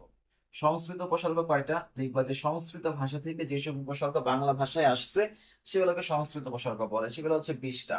উদাহরণগুলো দেখে নিবা, 4-5টা উদাহরণ লিখে ইত্যাদি লিখে দিবা। ওকে, 2 নাম্বার হচ্ছে খাঁটি বাংলা উপসর্গ। খাঁটি বাংলা উপসর্গ। খাঁটি বাংলা উপসর্গ হচ্ছে 21টা। যেই উপসর্গগুলো একদম আমাদের খাঁটি বাংলা ভাষা থেকে বাংলা ভাষা এখন পর্যন্ত রয়ে গেছে সেগুলোকে খাঁটি বাংলা উপসর্গ বলে। কয়টা? 21টা। এখান থেকে 4-5টা লিখে ইত্যাদি লিখে দিবা, শেষ। আর হচ্ছে বিদেশি উপসর্গ। বিদেশি উপসর্গ কোনগুলা? যে বিদেশের বিভিন্ন ভাষা থেকে বা বিদেশি বিভিন্ন ভাষা থেকে যেসব উপসর্গ বাংলায় এসে স্থান দখল করছে সেগুলোকে বলে হচ্ছে বিদেশি উপসর্গ। এর মধ্যে ইংরেজি আছে, আরবি আছে, ফার্সি আছে, হিন্দি আছে, এই উপসর্গগুলা। কেমন? প্রথম প্রশ্নটা আলোচনা করলাম উপসর্গ কাকে বলে, কত প্রকার ও কি কি। 3 প্রকার, জাস্ট সংজ্ঞাগুলো লিখে কয়েকটা করে উদাহরণ দিয়ে দিলেই হবে। আচ্ছা, এখন আসো উপসর্গের প্রয়োজনীয়তার মধ্যে। উপসর্গের মূল প্রয়োজনীয়তাটা কি বলতো? উপসর্গ কি কি কাজ করে দেখো। তুমি যদি একটা ব্যাখ্যামূলক একদম মানে ঢালাও ভাবে লিখে ফেলো উপসর্গের প্রয়োজনীয়তার মধ্যে, উপসর্গ নতুন শব্দ গঠন করে, অর্থের সংকোচন করে, অর্থের দোতনা সৃষ্টি করে, এরকম যদি লিখে দাও ব্যাখ্যামূলক, তাহলে আসলে তুমি ভালো মার্কস পাবা না। যারা এই ব্যাখ্যামূলক প্রশ্নের উত্তর দিবা তারা অবশ্যই এই প্রশ্নটাকে একটু কোট কোট করে করার চেষ্টা করবা। প্রথমে লিখলো উপসর্গ কাকে বলে, যে উপসর্গ হচ্ছে সেই সব ধ্বনি বা ধ্বনি সমষ্টি বা বর্ণ বা বর্ণ সমষ্টি যেটা কোনো ধাতু বা মূল শব্দের পূর্বে বসে নতুন শব্দ গঠন করে, তাকে উপসর্গ বলে। উপসর্গের প্রয়োজনীয়তা ব্যাপক। লিখে তুমি প্রয়োজনীয়তাগুলো নিচে উল্লেখ করা হলো, দেন তুমি পয়েন্ট করো। 1 নাম্বার কি? নতুন শব্দের সৃষ্টি। নতুন শব্দের সৃষ্টি। এরপরে তুমি নতুন শব্দের সৃষ্টি, এই যে পয়েন্ট করলা, এই পয়েন্ট দিয়ে তখন তুমি পয়েন্ট সম্পর্কে 2টা কথা লিখে দিলা। ঠিক আছে? এরপরে আর কি কি আছে? ধরো আহ আমরা আরেকটা বলতে পারি যে অর্থের ব্যঞ্জনা। অর্থের ব্যঞ্জনা সৃষ্টি প্রয়োজনীয়তার মধ্যে। অর্থের ব্যঞ্জনা সৃষ্টি বা অর্থের ব্যঞ্জনা বৃদ্ধি করা মানে একটার মধ্যে আরো কোনো অর্থের সৃষ্টি করা। ওকে, নেক্সট 3 নাম্বার কি বলতে পারি? 3 নাম্বার বলতে পারি হচ্ছে অর্থের সম্প্রসারণ। অর্থের সম্প্রসারণ। সম্প্রসারণ, ওকে। অর্থের সম্প্রসারণ করা, নতুন নতুন শব্দ সৃষ্টি করা, অর্থের ব্যঞ্জনা করা, অর্থের সম্প্রসারণ সৃষ্টি করা। ঠিক আছে? এরপরে আছে হচ্ছে পরিভাষার সৃষ্টি করা। সর্বশেষে আমরা বলতে পারি যে পরিভাষা। পরিভাষার পরিভাষার সৃষ্টি। আচ্ছা, উপরের গুলো মোটামুটি সহজ। পরিভাষার কিভাবে সৃষ্টি করে? ধর আমাদের মধ্যে আমাদের অনেকগুলা শব্দ পারিভাষিক শব্দ আছে যেগুলোর ক্ষেত্রে মূলত আমরা এই উপসর্গের ব্যবহার করে থাকি। সেগুলা কি কি একটু বলো তো। যেমন ধরো আমরা যদি বলি উপগ্রহ। উপগ্রহ, উপগ্রহ একটা শব্দ আছে তাই না? আচ্ছা, এই পাশে লিখি যে উপগ্রহ। উপগ্রহ যেটা হচ্ছে স্যাটেলাইট। তোমরা যখন নির্মিতি অংশের মধ্যে পারিভাষিক শব্দগুলা পড়বে তখন সেখানে দেখবে স্যাটেলাইট। এই যে উপগ্রহ শব্দটা, এই সব প্রথমে কি উপশব্দটার মাধ্যমে গঠিত হয়েছে না? এই গ্রহের আগে তুমি যখন উপসর্গটা বসাইলা তখন এটা উপগ্রহ হয়েছে। তার মানে পরিভাষার সৃষ্টি আমাদের এই উপসর্গ ব্যবহারের মাধ্যমে করা যায়। আরো কি কি আছে? ধর আমি যদি আরো বলতে পারি দূরভাষ। টেলিফোন। দূরভাষ। দূরভাষ। টেলিফোন, টেলিফোনের বাংলা শব্দ কি? দূরভাষ। এই দূর হচ্ছে একটা উপসর্গ, তাই তো? এরকম উপসর্গের গঠনের মাধ্যমে, উপসর্গের মাধ্যমে আমরা কি করতে পারি? উপসর্গের মাধ্যমে আমরা পরিভাষার সৃষ্টি করতে পারি। এই হচ্ছে এর প্রয়োজনীয়তা। এরকম প্রশ্ন দেখবা যে তোমাদের সাপ্লিমেন্টের মধ্যে আছে, একটু কষ্ট করে দেখে নিবা। আচ্ছা, পরবর্তী যে একদম সব থেকে গুরুত্বপূর্ণ যে প্রশ্নটা সেটা হচ্ছে উপসর্গের অর্থবাচকতা নেই কিন্তু অর্থ দ্যোতকতা আছে, এটাকে আমরা কিভাবে ব্যাখ্যা করব? ফার্স্ট অফ অল বলি, এই ব্যাখ্যামূলক প্রশ্নগুলো উত্তর করার ক্ষেত্রে প্রথমেই উপসর্গ কাকে বলে সেটা আগে ব্যাখ্যা করলা, উপসর্গ একে বলে, ওকে ফাইন। এরপর তুমি উল্লেখ করলা যে যেমন, যেমন কি? যেমন ধরো আহ আহ, অ যোগ কাজ সমান সমান অকাজ। অকাজ, ঠিক আছে? আবার আরেকটা এক্সাম্পল বলতে পারি এইভাবে যে উপযোগ হার ইকুয়াল টু উপহার। ঠিক আছে? তো এখন দেখো, এই যে 2টা শব্দ আমরা লিখলাম, এই 2টা শব্দের মধ্যে উপসর্গ কোনটা? অ একটা উপসর্গ, উপ একটা উপসর্গ, তাই না? এই অ এবং উপ এর কিন্তু নির্দিষ্ট কোনো অর্থ নাই, তাই না? দেখো, অ এর কোনো অর্থ আছে? নাই। উপ কোনো অর্থ আছে? নাই। কিন্তু এই যে মূল 2টা শব্দ, একটা কাজ এবং একটা হার, এই কাজের পূর্বে অ বসে এবং হারের পূর্বে উপ বসে দেখো নতুন একটা শব্দ গঠন করছে, এটার কি আছে? অবশ্যই অর্থ আছে। তাহলে তুমি এভাবে উল্লেখ করবা যে উপসর্গ তার নিজের কোনো অর্থ নাই, কেননা এখানে অ এবং উপ তার কি নাই? নিজের কোনো অর্থ নাই, কিন্তু সে অন্য কোনো মূল শব্দের পূর্বে বসে নতুন নতুন শব্দ গঠন করতে পারে। যেমন কাজের পূর্বে অ বসে অকাজ হয়ে গেছে, নতুন শব্দ গঠন করছে।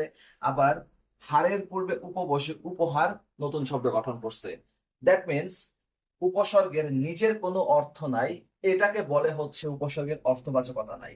কিন্তু সে অন্য কোনো শব্দের পূর্বে বসে নতুন নতুন শব্দ গঠন করতে পারে, শব্দের অর্থের পরিবর্তন করতে পারে, অর্থের সম্প্রসারণ করতে পারে, অর্থের বিয়োজন করতে পারে। এই যে উপসর্গের যেই বৈশিষ্ট্যটা আছে, এই বৈশিষ্ট্যটাকেই বলে হচ্ছে অর্থের দোতনা। দ্যাট মিনস উপসর্গ তার নিজের কোনো অর্থ না থাকলেও সে অন্য শব্দের পূর্বে বসে অর্থের দোতনার সৃষ্টি করতে পারে। ঠিক আছে, এই ব্যাখ্যামূলক প্রশ্ন তুমি যখন এভাবে প্রশ্ন করে গুছিয়ে দিয়ে দিবা, তখন তুমি কি পাবা? অবশ্যই 5-এ 5 পেয়ে যাবা। ঠিক আছে, আচ্ছা, এরপরে আসো পরবর্তী যে অংশটা, প্র পরা অপপরি উপসর্গ যোগে শব্দ গঠন এবং হচ্ছে বাক্য রচনা করো। ওকে ফাইন, তুমি যখন এটার অ্যান্সার করতে যাও তাহলে কেমনে করবা? তোর এটাকে একটা সুন্দর করে একটা বক্স করবা। এই পাশে লিখবা হচ্ছে উপসর্গ, লিখলা। তারপর এখানে লিখবা হচ্ছে শব্দ, শব্দ গঠন, লিখলা। এখানে লিখবা হচ্ছে বাক্য রচনা, বাক্য রচনা। ঠিক আছে, এই দেন টান দিলা। এখন কোনটা দিয়ে করবা? প্রথমে আছে হচ্ছে প্রো। ওকে ফাইন, লিখলা প্রো। এখন শব্দ গঠন কিভাবে করতে পারো? যেমন ধর আমরা এখানে লিখতে পারি প্রো হার, প্রো হার। বা এটাকে সুন্দর করে লেখো, এভাবে না লিখে প্রো যোগ হার ইকুয়াল টু প্রহার। এটা সব থেকে বেশি অ্যাপ্রোপ্রিয়েট, তাই তো? প্রহার, তার মানে প্রহার দিয়ে একটা বাক্য রচনা করো। কি হতে পারে? যে চোরটিকে, চোরটিকে ব্যাট দিয়ে প্রহার করা হলো, ব্যাট দিয়ে প্রহার করা হলো। এই যে বাক্য হয়ে গেছে। ঠিক আছে, আচ্ছা, 2 নম্বরে আসো। দেখো পড়া, পড়া, পড়া। ওকে, আচ্ছা, এখন এটাকে কি করতে পারি? যেমন ধরো পড়া যোগ, পড়া যোগ জয় ইকুয়াল টু পরাজয়। দেখো অর্থের পরিবর্তন হয়ে গেছে, তাই না? পরা যোগ জয়, পরাজয়। তার মানে এটা বাক্য গঠন কি করতে পারি বলো? পরাজয় দিয়ে। তোমরা একটু কমেন্ট করো, যা বলো পরাজয় দিয়ে কি বাক্য তৈরি করা যায়। পরাজয় দিয়ে এটা এভাবে করা যায় যে উম ভালো না খেললে, ভালো না খেললে পরাজয় নিশ্চিত, পরাজয় নিশ্চিত। ঠিক আছে, পরাজয় নিশ্চিত। ক্লিয়ার? এভাবে তুমি তোমার মতো করে একটা অর্থপূর্ণ বাক্য তৈরি করে দিবা। নেক্সট কি আছে বলো? নেক্সট আছে হচ্ছে অপ, অপ, অপ। আচ্ছা, এটাকে আমরা নতুন একটা শব্দ গঠন করতে পারি যে অপযোগ মান সমান সমান অপমান, অপমান। ওকে, এখন এখানে লেখো, বাক্যে লিখতে পারি যে লোকটিকে, লোকটিকে অপমান করে, অপমান করে বের করে দেয়া হবে, বের করে দেওয়া হলো। বলো বুঝতে পারছো কিনা? বুঝতে পারছো? এইভাবে জাস্ট বাক্যগুলো তুমি গঠন করে দিবা, আর অবশ্যই আগে একটা শেষ করে এভাবে মার্জিন করে দিবা, তাহলে তোমার দেখতে সুন্দর লাগবে। ঠিক আছে, এলোমেলো মনে হবে না। ক্লিয়ার? আচ্ছা, পরে লাস্ট কোনটা ছিল? পরি। তার মানে পরি, তারপরে হার যুক্ত করলে নতুন একটা শব্দ হয় পরিহার। তাহলে আমাদের এটা উল্লেখ করতে পারি এভাবে যে আমাদের খারাপ অভ্যাসগুলো বা বদ অভ্যাসগুলো পরিহার করা উচিত। ঠিক আছে, তো তোমাকে যে উপসর্গ দিক না কেন, তুমি উপসর্গটা এই পাশে লিখবা, দেন শব্দ গঠনটা এখানে করবা, এরপর বাক্য রচনা করে দিবা। ক্লিয়ার? যদি যারা উপসর্গ থেকে অ্যান্সার করতে চাও তারা মূলত এইভাবে করবা। যদি এটা হয়ে যায়, এখন আমরা সমাসে যাব। সমাস নিয়ে কিভাবে আমরা অ্যান্সার করব? সমাসের মধ্যে বলছে যে নিচে যে কোনো 5টি শব্দের ব্যাস বাক্য সহ সমাস নির্ণয় করো।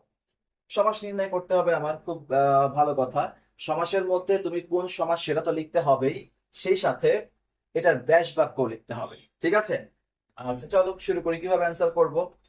তুমি এখানে লিখবা হচ্ছে উম সমস্ত পদ, সমস্ত পদ। আচ্ছা, এখানে একটা কথা বলে রাখি, আমাদের এখানে যে ছোট যে অংশগুলো থাকে একটা সমাসের, এই সমাসের যে ছোট অংশটা এটাকে বলা হচ্ছে সমস্ত পদ। আর বড় যে অংশটা থাকে ব্যাখ্যামূলক, সেটাকে বলা হচ্ছে ব্যাস বাক্য। যেমন ধর আমি যদি একটা শব্দ লিখি, আগে একটু দেখে নাও। ধর আমি যদি লিখি মৌমাছি, মৌমাছি। এটাকে এটা কোত্থেকে আসছে? মৌ সংগ্রহ করে যে মাছি, মৌ সংগ্রহ সংগ্রহকারী মাছি, তাই না? মৌ সংগ্রহকারী মাছি, এই যে অংশটুকু, এই অংশটুকুকে বলে হচ্ছে ব্যাস বাক্য, ব্যাস বাক্য। আর এই অংশটুকুকে বলে হচ্ছে সমস্ত পদ, সমস্ত পদ। তার মানে তোমার পরীক্ষার মধ্যে এই সমস্ত পদটা দেয়া থাকবে, তোমাকে এই ব্যাস বাক্যটা লিখতে হবে, ঠিক আছে? আর এই সমাসটা কোন সমাস, আমাদের যে সমাস হচ্ছে 6 প্রকার, এর মধ্যে এটা কোন সমাস তোমাকে সেটাও লিখতে হবে। ক্লিয়ার বিষয়টা? আচ্ছা, আমাদের এখানে সমস্ত পদ দেয়া আছে কয়টা? মোট 1 2 3 4 5 6 7 8, 8টা সমস্ত পদ দেয়া আছে। এই 8টা সমস্ত পদের সমাস লিখতে হবে, কোন সমাস, এবং এর ব্যাস বাক্যগুলো লিখতে হবে। ওকে, চলো প্রথমটা দেখি। কাগজ কলম, সমস্ত পদ আমরা এখানে লিখবো কাগজ কলম। আচ্ছা, কাগজ কলম এর ব্যাস বাক্য কি হবে? মনে রাখবা, সাধারণত যদি কোনো ব্যাস বাক্যের মাঝে হাইফেন থাকে তাহলে সেটা হয় হচ্ছে দ্বন্দ্ব সমাস।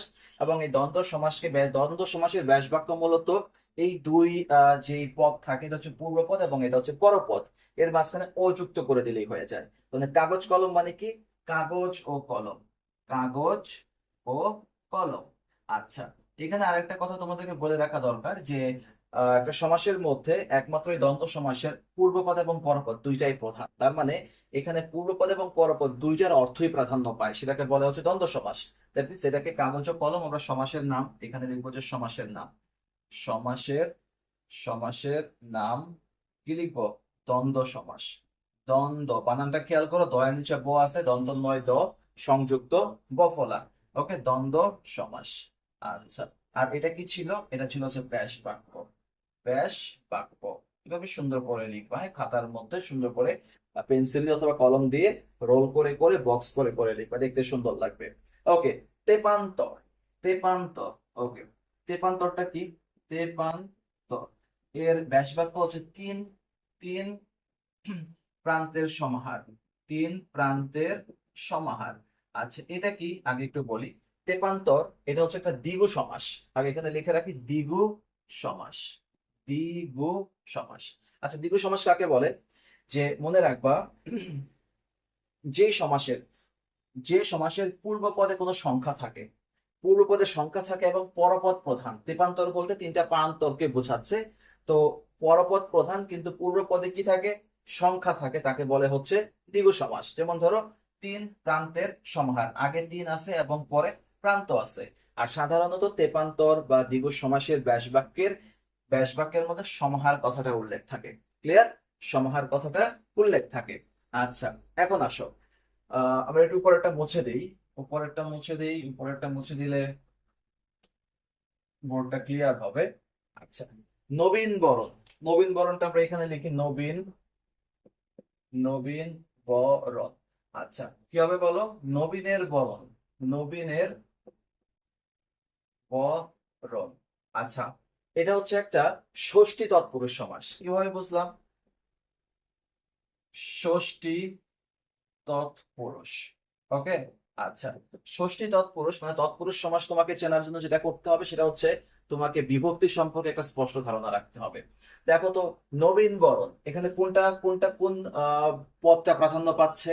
এটা হচ্ছে পরপদ প্রাধান্য পাচ্ছে। বরণ, নবীন বরণ বলতে কোন একটা বরণ করা অনুষ্ঠানকে বোঝাই আমরা। তার মানে কার বরণ? নবীনের বরণ, নবীন এর। দেখো এখানে এর কথাটা আছে, এর বিভক্তি আছে। র এর সাধারণত ষষ্ঠী বিভক্তিকে নির্দেশ করে, তাই না? তার মানে এটা হবে ষষ্ঠী তৎপুরুষ। যেহেতু এটা নবীনের, এর হচ্ছে তো ষষ্ঠী বিভক্তি, আর ষষ্ঠী বিভক্তি যুক্ত কোন সমাসকে বলে হচ্ছে ষষ্ঠী তৎপুরুষ সমাস। আচ্ছা, এখানে আরেকটা কথা একটু বলে রাখা দরকার, যে আমি বললাম যে পরপদ প্রধান বা পূর্বপদ প্রধান, এই কথাগুলো যে আমি বলতেছি, কোন কোন সমাসের ক্ষেত্রে পরপদ প্রধান একটু বলি।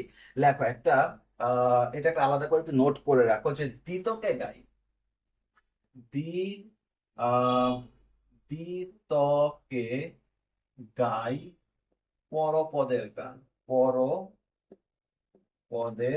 গান।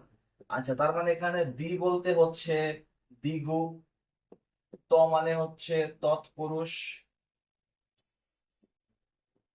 তৎপুরুষ, এবং ক মানে হচ্ছে কর্মধারয়, কর্মধারয়। এই যে তিনটা সমাস আছে, এই তিনটা সমাসের হচ্ছে পরপদ প্রধান থাকবে। পরপদ প্রধান থাকবে। যেমন ধরো নবীন বরণ, এখানে কাকে বোঝাচ্ছি, নবীনকে নাকি বরণকে? বরণকে বোঝাচ্ছি, তাই তো? তার মানে এটা এই তিনটার মধ্যে যে কোনো একটা। ক্লিয়ার? আচ্ছা, এখন তিনটার মধ্যে কোনটা সেটা আমি একটু বোঝাচ্ছি। আগে এতটুকু বলি যে যেহেতু পরপদ বোঝাচ্ছে তার মানে এই তিনটার মধ্যে যে কোনো একটা। Okay fine. এখন দেখো তেপান্তর, তেপান্তরের মধ্যে কোনটা বোঝাচ্ছে? তিনকে বোঝাচ্ছে নাকি প্রান্তরকে বোঝাচ্ছে? প্রান্তরকে বোঝাচ্ছে, তার মানে এখানে যে প্রান্তরকে বোঝাচ্ছে তার মানে এই তেপান্তর এই তিনটার মধ্যে যে কোনো একটা। ক্লিয়ার? আবার দেখো কাগজ ও কাগজ কলম, কাগজ কলম, এখানে কি কাগজকে নাকি কলমকে, কাকে বোঝাচ্ছে? দুইটাকেই বোঝাইতেছে, তার মানে এটা কিন্তু এই তিনটার মধ্যে না। বুঝাইতে পারছি বিষয়টা? Okay fine. তার মানে যদি এই তিনটার মধ্যে থাকতে হয় তাহলে কি হবে? দ্বিতক, তোমাকে এটা মনে রাখতে হবে। Okay fine. এখন দ্বিগু কোনটা, তৎপুরুষ কোনটা, কর্মধারয় কোনটা? মনে রাখবা দ্বিগু হচ্ছে সেটা যেটার পূর্বে পূর্ব পদের সংখ্যা থাকে, পূর্ব পদের সংখ্যা থাকে এবং পরপদকে প্রধান হিসাবে ধরা হয়। যেমন ধরো তেপান্তর, পূর্ব পদের সংখ্যা আছে কিন্তু বুঝাচ্ছে কাকে? পরপদকে, তার মানে এটা হচ্ছে দ্বিগু সমাস। আচ্ছা, কর্মধারয় সমাস কোনটা? কর্মধারয় সমাস হচ্ছে তুলনা বোঝাবে। কি বোঝাবে? তুলনা। যেই সমাস দ্বারা তুলনা বোঝায় তাকে কর্মধারয় সমাস বলে। সহজ কথায় শেষ, আমরা পরে দেখবো বাকিটা। আর তৎপুরুষ কোনটা? পরপদ প্রধান হবে কথা সত্য, কিন্তু পূর্ব পদে কি থাকবে? বিভক্তি থাকবে। যদি বিভক্তি থাকে এবং পরপদ প্রধান থাকে তাহলে এটাকে বলে হচ্ছে কি? তৎপুরুষ সমাস। Okay fine. আর যেই সমাসের মধ্যে পূর্বপদ এবং পরপদ দুইটাই প্রধান, একটাকে বাদ দিলে আরেকটা হয় না, সেটা হচ্ছে এই দ্বন্দ্ব সমাস। ক্লিয়ার? একটাকে বাদ দিলে আরেকটা হয় না, সেটা হচ্ছে দ্বন্দ্ব সমাস। বুঝাইতে পারছি তো? ওকে। আচ্ছা, চলো বাকি বিষয়গুলো আমরা যখন আরো এক্সাম্পল পাবো তখন বিস্তারিত আলোচনা করব। এতটুকু মুছে দিই। নবীন বরণ গেল, নবীন বরণের পরে চন্দ্রমুখ। দেখো চন্দ্রমুখ, বলতো এই চন্দ্রমুখ দ্বারা কাকে বোঝাইতেছে? চাঁদকে নাকি মুখকে? অবশ্যই মুখ, চন্দ্রমুখ। আমি বলি যে তোমার মুখটা তো একদম চাঁদের মতো, চন্দ্রমুখ তোমার, তাই না? তার মানে তুলনা বোঝাচ্ছে। তুলনা বোঝালে কি সমাস? তুলনা বোঝালে কর্মধারয় সমাস। আর চন্দ্রমুখটা এর ব্যাসবাক্য কি হবে? চাঁদের ন্যায় বা চন্দ্রের ন্যায় মুখ, চন্দ্রের ন্যায় মুখ। সাধারণত একটা কর্মধারয় সমাসের মধ্যে ন্যায় কথাটা উল্লেখ থাকে, চন্দ্রের ন্যায় মুখ। Okay fine. এখন এটা কোন সমাস? এটা হচ্ছে উপমিত, উপমিত কর্মধারয় সমাস, ধারয় সমাস। আচ্ছা, উপমিত কর্মধারয় সমাস। এখন তোমাকে একটু বলি, কর্মধারয় সমাস মূলত চার প্রকারের মধ্যে একটা হচ্ছে উপমিত, একটা হচ্ছে উপমান। যদি দেখো এই তুলনাগুলো বাস্তবসম্মত তুলনা হয় তাহলে হবে হচ্ছে উপমান কর্মধারায়, আর যদি অবাস্তব তুলনা হয় সেটাকে বলবো হচ্ছে উপমিত কর্মধারায়। এখন ধরো তো চন্দ্রমুখ, এখন কারো মুখ কি আসলে চাঁদের মতো হয়? হয় না।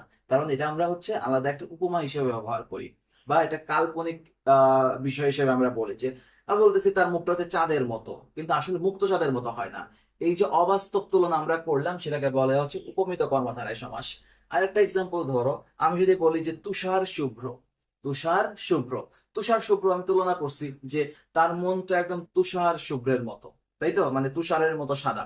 তো তুষার তো সাদাই হয়, শুভ্র মানেও সাদা, তার মানে এখানে তুলনাটা কিন্তু বাস্তবসম্মত। ওইটা হবে হচ্ছে উপমান কর্মধারয় সমাস। ক্লিয়ার বিষয়টা? ওকে ফাইন, গেল এটা। আহ চন্দ্রমুখ। এখন হচ্ছে গণশিক্ষা, গণ শিক্ষা। গণশিক্ষা বলতে শিক্ষাকেই বোঝাচ্ছে। এটাকে যদি আমরা ব্যাসভাবে করি সেটা হবে গণের নিমিত্তে, গণের নিমিত্তে বা গণের জন্য শিক্ষা, গণের নিমিত্তে শিক্ষা। ওকে। আচ্ছা, যেহেতু এখানে বিভক্তি আছে এটা হবে হচ্ছে তৎপুরুষ সমাস। কোন তৎপুরুষ সমাস? জন্যে নিমিত্তে, এটা হচ্ছে পঞ্চমী তৎপুরুষ সমাস। জন্যে নিমিত্তে হচ্ছে পঞ্চমী বিভক্তি, তাই এটাকে বলবো হচ্ছে পঞ্চমী তৎপুরুষ সমাস।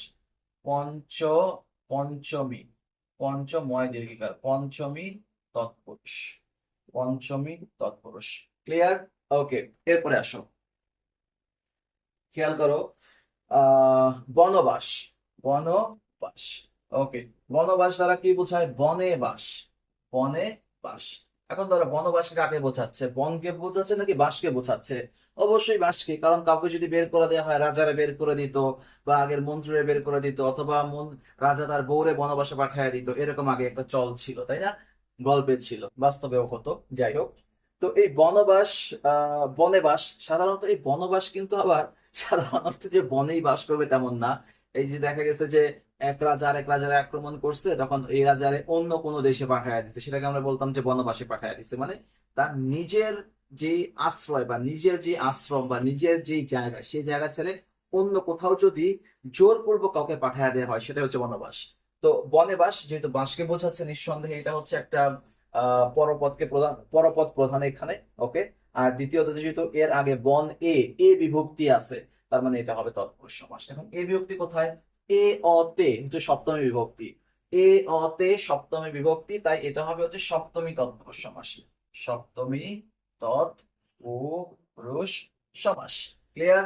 সপ্তমী তৎপুরুষ সমাস। ওকে, পরবর্তীতে আসো। সিংহাসন। সিংহাসন। সিংহাসন কি বলো? সিংহাসন বলতে কাকে বোঝায় বলো তো? সিংহকে নাকি আসনকে? অবশ্যই সিংহাসন মানে একটা আসনকে বোঝাচ্ছে, পরপদ প্রধান। সিংহ চিহ্নিত আসন। ব্যাস বাক্য কি হবে?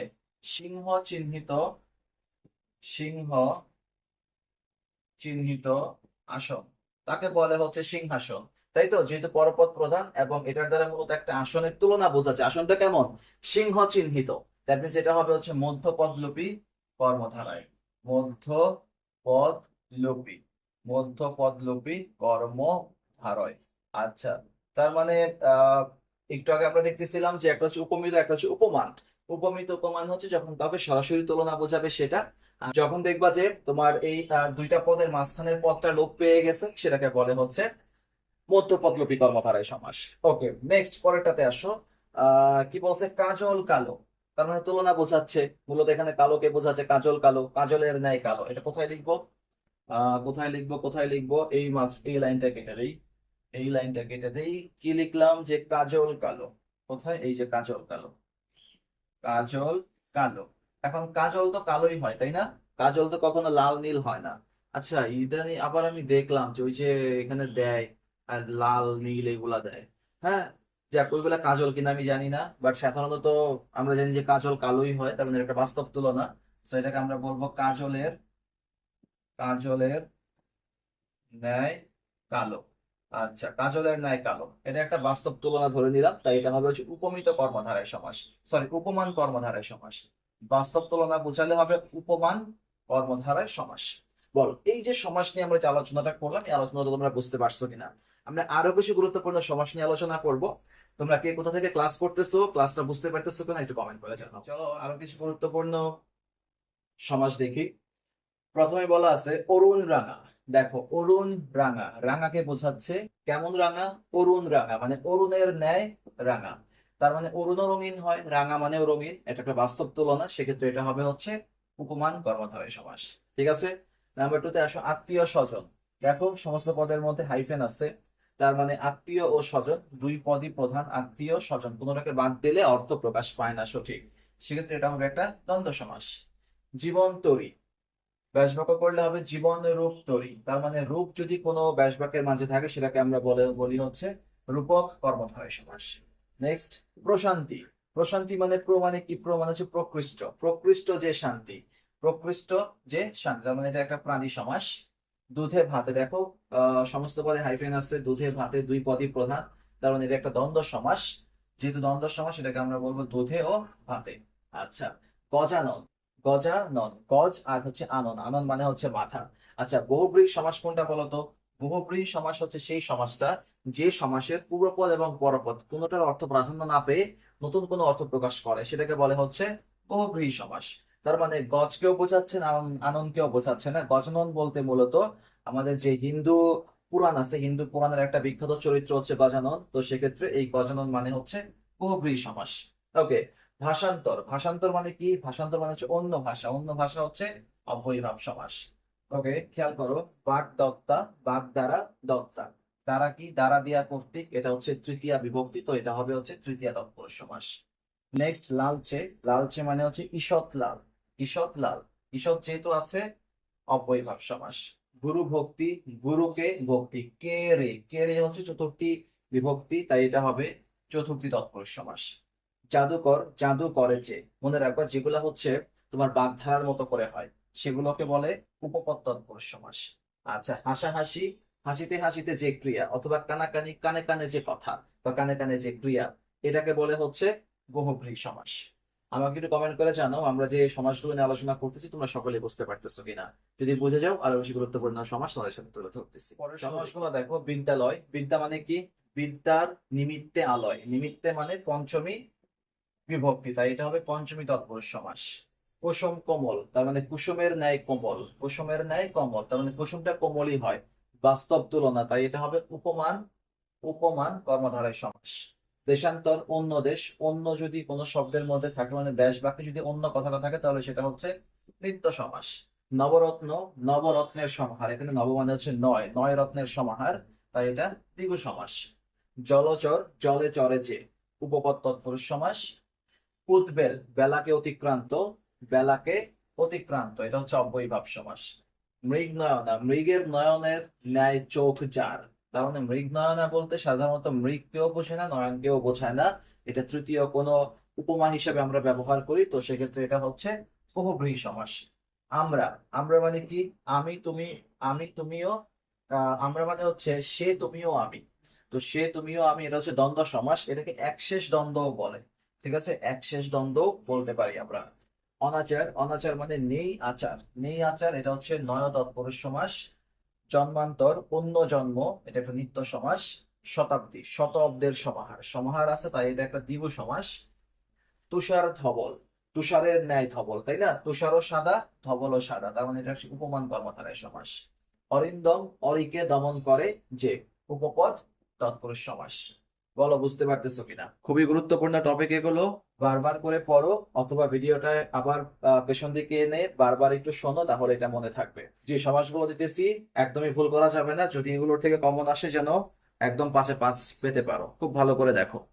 খেয়াল করো, প্রথমটা হচ্ছে আলুনি, আলুনি মানে কি, ব্যাস বাক্য হবে লবণের অভাব, আলুনি মানে লবণের অভাব, অপরিভাব সমাস। রণতুর্য, রণতুর্য, তুর্য মানে হচ্ছে ঝান্ডা, ঝান্ডা, তার মানে রণের তুর্য, তাই তো, রণের, র এর ষষ্ঠী তৎপুরুষ সমাস। আয় ব্যয়, আয় ও ব্যয়, ব্যাস বাক্য হবে আয় ও ব্যয়, দ্বন্দ্ব সমাস। সপ্তর্ষি, সপ্তর্ষি মানে 7 ঋষির সমাহার, দ্বিগু সমাস। রাজনীতি, রাজার নীতি, র এর, তাই না, প্রথম অংশে র, র আছে, তার মানে এটা হচ্ছে ষষ্ঠী তৎপুরুষ সমাস। বিলাত ফেরত, বিলাত হতে ফেরত, হতে থেকে চেয়ে, হতে থেকে চেয়ে, হতে থেকে চেয়ে হচ্ছে পঞ্চমী বিভক্তি, তাই এটা হবে পঞ্চমী তৎপুরুষ সমাস। নদী মাতৃক, নদী মাতৃক, নদী মাতা যার, এটা নদীকেও বোঝাচ্ছে না মাতাকেও বোঝাচ্ছে না, নদী মাতৃক বলতে যে কোনো দেশকে বোঝাচ্ছে, তো সেক্ষেত্রে এটা হবে বহুব্রীহি সমাস। চিরসুখী, চিরকাল বেপিয়া সুখী, বেপিয়া যেহেতু আছে দ্বিতীয় তৎপুরুষ সমাস। প্রবচন, প্র মানে প্রকৃষ্ট, প্রকৃষ্ট থাকলে সেটা হয় প্রাণী সমাস। আমরণ, আমরণ মানে হচ্ছে মরণ পর্যন্ত, তার মানে অব্যয়ীভাব সমাস। স্মৃতিসৌধ, স্মৃতি রক্ষার্থে, স্মৃতি রক্ষার্থে সৌধ, তার মানে রক্ষার্থে লোপ পাওয়ার কারণ, এটা হবে মধ্যপদলোপী কর্মধারয় সমাস। রাজপথ মানে হচ্ছে পথের রাজা, র এর আছে তাই ষষ্ঠী তৎপুরুষ সমাস। আমরা এখন পর্যন্ত যে সমাসগুলো দেখলাম এগুলো হচ্ছে মোস্ট ইম্পর্টেন্ট সমাস তোমাদের এবারের পরীক্ষার জন্য। সেই সাথে তোমরা যেটা করবা 2024 এবং 2025 সালের যেই সমাসগুলো পরীক্ষায় আসছিল বোর্ড পরীক্ষায়, সেগুলো তোমরা খুব ভালো করে শিখবা, ঠিক আছে। চলো এখন দেখবো বাক্যতত্ত্ব থেকে তোমাদের কেমন প্রশ্ন আসে। অ্যাজ ইউজুয়াল ক নম্বরে তোমাদের ব্যাখ্যামূলক প্রশ্ন আসবে এবং খ নম্বরে তোমাদের বাক্য রূপান্তর আসবে। ক নম্বরে কি প্রশ্ন আসবে দেখো, একটি সার্থক বাক্যের কয়টি গুণ থাকে, উদাহরণ সহ লেখো। আচ্ছা, এখানে তোমাকে প্রশ্ন এভাবে আসতে পারে যে একটা বাক্য কাকে বলে এবং একটা সার্থক বাক্যের গুণ কয়টি, ও কি কি উদাহরণ সহ লেখো। তোমাকে ওই তখন বাক্যের সংজ্ঞা লিখতে হবে। আর সার্থক বাক্যের যে গুণ, এই সার্থক বাক্যের গুণ হচ্ছে 3টা, একটু বলে রাখি। সার্থক বাক্যের গুণ 3টা, কি কি সেটা, এটা একটা হচ্ছে আকাঙ্ক্ষা, আকাঙ্ক্ষা বানানগুলো ভুল করা যাবে না, হ্যাঁ। দ্বিতীয়ত হচ্ছে আসক্তি, আসো তয় তয় ঋষিকার। আর 3 নাম্বার হচ্ছে যোগ্যতা, যোগ্যতা।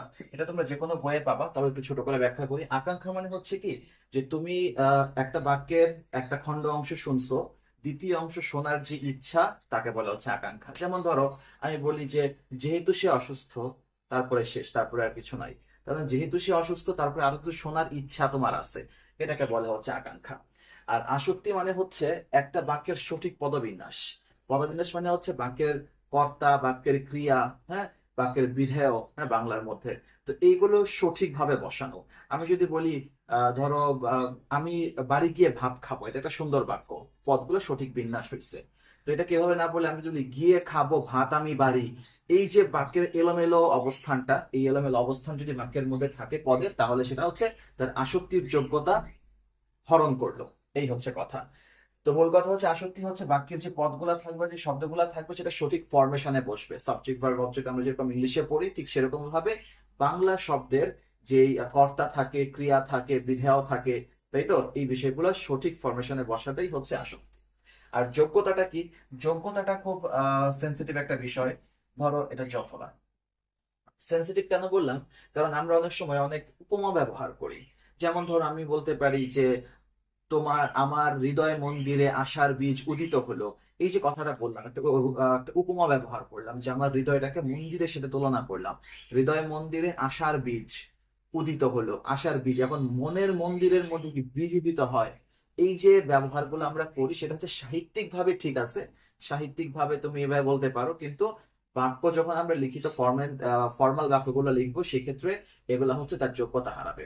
বাক্যটা অবশ্যই হতে হবে যে তার হৃদয়ে আশা জাগলো, এরকম বলা যেতে পারে, যেটা হচ্ছে সাধারণ বাস্তবসম্মত।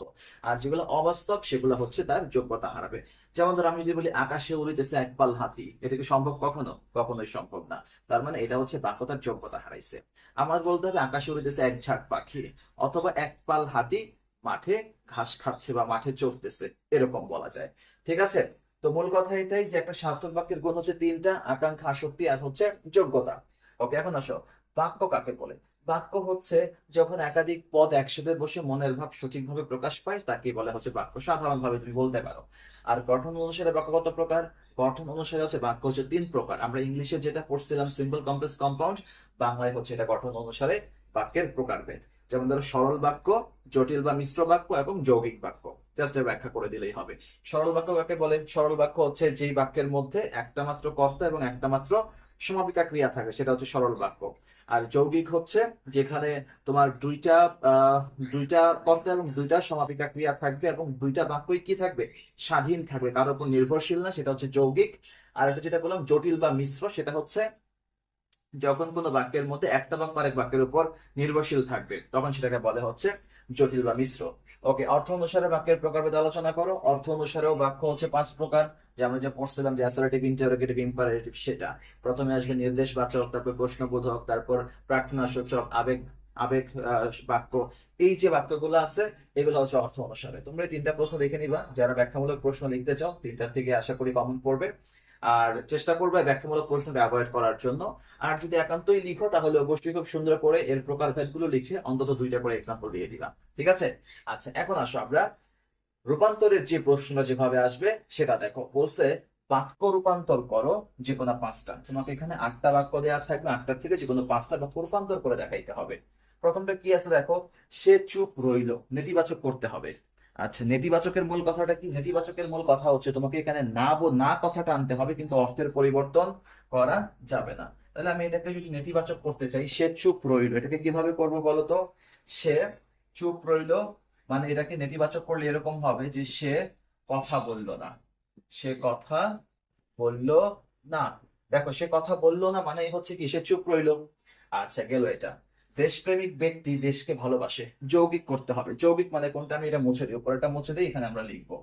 আচ্ছা, দেশপ্রেমিক ব্যক্তি দেশকে ভালোবাসে, যৌগিক করতে হবে। যৌগিক করতে গেলে মনে রাখবা সাধারণত এবং, কিন্তু, বরং, অথবা, তাই, এই যে কনজাংশন গুলো আছে বা যোজক গুলো আছে, এই যোজক গুলো দিয়ে যৌগিক বাক্য গঠন করতে হয়।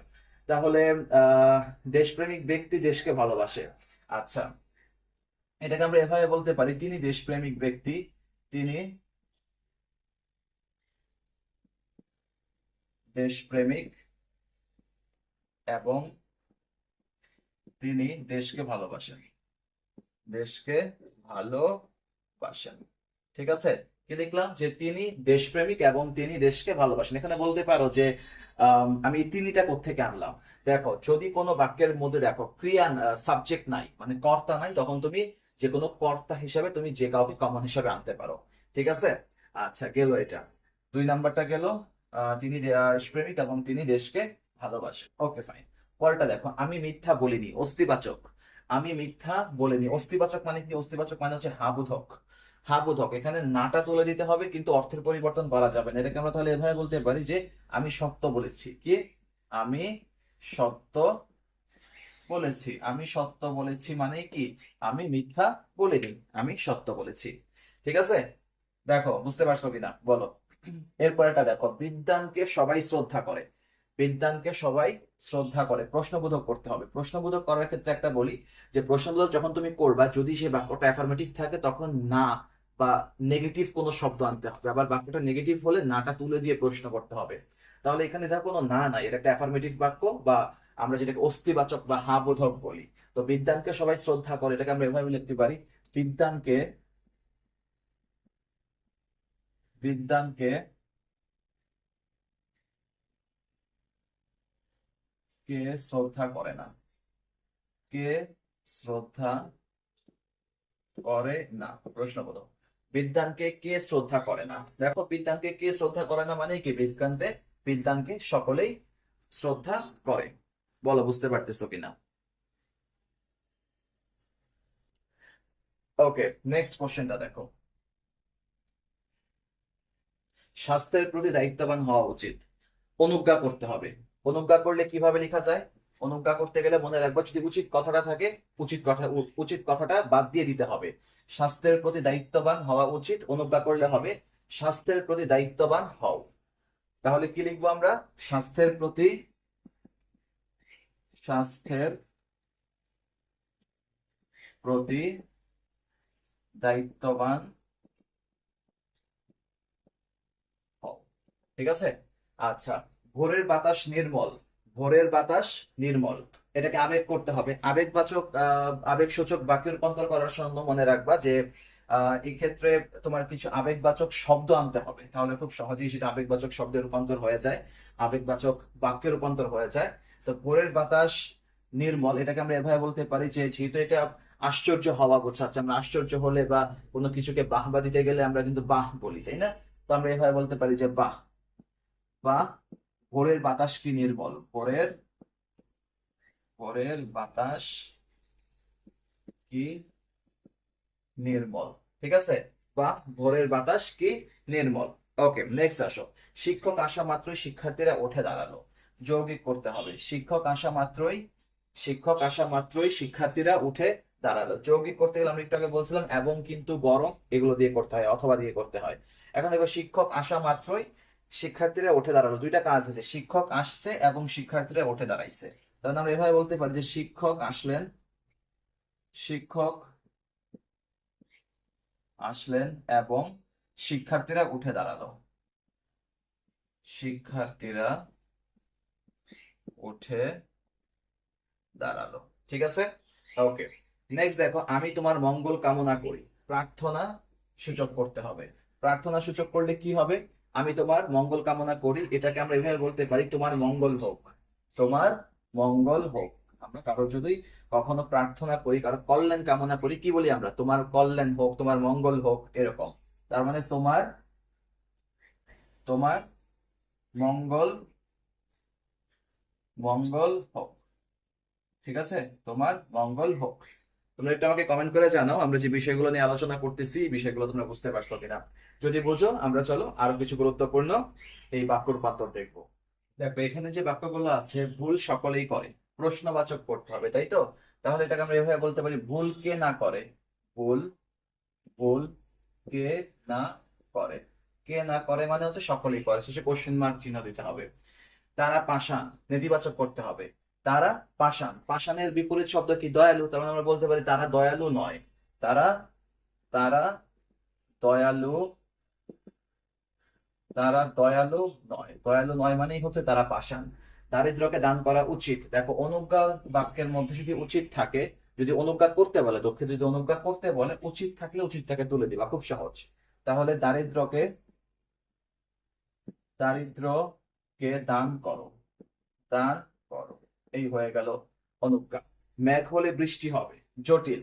আচ্ছা, জটিল বাক্য কেমনে করবা, জটিল বা মিশ্র যাই বলো, জটিল করতে গেলে একটু মিলায়া করতে হবে, যেমন ধরো, যখন তখন, যে সে, যেহেতু সেহেতু, যদি তবুও, এরকম প্রশ্ন এরকম হবে। তো মেঘ হলে বৃষ্টি হবে, যেহেতু সময়ের কথা বলতেছে, তখন আমরা এইভাবে বলতে পারি, যখন মেঘ হবে, যখন মেঘ হয়, যখন মেঘ হয় তখন বৃষ্টি হবে, তখন বৃষ্টি হবে। এটাকে অন্যভাবে বলা যায় যে যদি মেঘ হয় তবে বৃষ্টি হবে, হবে বলা যেত, সমস্যা নেই। 10 মিনিট পর বাস ছাড়লো। 10 মিনিট পর বাস ছাড়লো, যৌগিক করতে হবে, মানে দুইটা অংশে কনভার্ট করতে হবে এবং মাঝখানে এবং কিন্তু বরং অথবা এগুলো দিয়ে করতে হবে। তাহলে আমরা এটা বলতে পারি 10 মিনিট পার হলো এবং বাস ছাড়লো। কি বলতে পারি যে 10 মিনিট পার হলো এবং বাস ছাড়লো। ঠিক আছে। নেক্সট, ফুলটি খুব সুন্দর, বিস্ময়। বিস্ময় তার মানে এখানে আমাকে একটা বিস্ময় সূচক শব্দ উল্লেখ করতে হবে, তার মানে আমরা বলতে পারি যে বাহ, বা ফুলটি, ফুলটি কি সুন্দর, ফুলটি কি সুন্দর, তাই তো? আশ্চর্য হওয়া বোঝাচ্ছে। লোকটি বিদ্বান হলেও অহংকারী। লোকটি বিদ্বান হলেও অহংকারী, সরল করতে হবে, দেখো কিন্তু আছে, তার মানে এটা একটা যৌগিক বাক্যে আছে। সরল করলে কেমনে করব? লোকটি বিদ্বান হলেও, লোকটি বিদ্বান হলেও অহংকারী। বলো বুঝতে পারছো কিনা, একটু কমেন্ট করে জানাও যে তোমরা সকলে বুঝতে পারতেছো কিনা। দেখো এখানে যে বাক্যগুলো আছে, লোকটি ধনী কিন্তু উদার নয়, জটিল করলে কি হবে? দেখো কিন্তু আছে, তার মানে এটা একটা যৌগিক বাক্য। তাহলে যৌগিক বাক্যটাকে আমরা কিভাবে জটিল করব? যে যদিও লোকটি ধনী, যদিও লোকটি ধনী, তবুও সে উদার নয়, বা তবুও তিনি উদার, উদার নয়, তবুও সে উদার নয়। ওকে, নেক্সট। এখন খাঁটি জিনিস সহজলভ্য নয়। খাঁটি জিনিস সহজলভ্য নয়, অস্তিবাচক করতে হবে, মানে নয় কথাটাকে তুলে দিতে হবে। তাহলে কি করব? এখন খাঁটি জিনিস দুর্লভ। এখন খাঁটি জিনিস, এখন খাঁটি জিনিস সহজলভ্য, এর বিপরীত হচ্ছে দুর্লভ। ওকে, নেক্সট। কিছু বলবেন না, নির্দেশবাচক। কিছু বলবেন না, নির্দেশবাচক করলে কি হবে?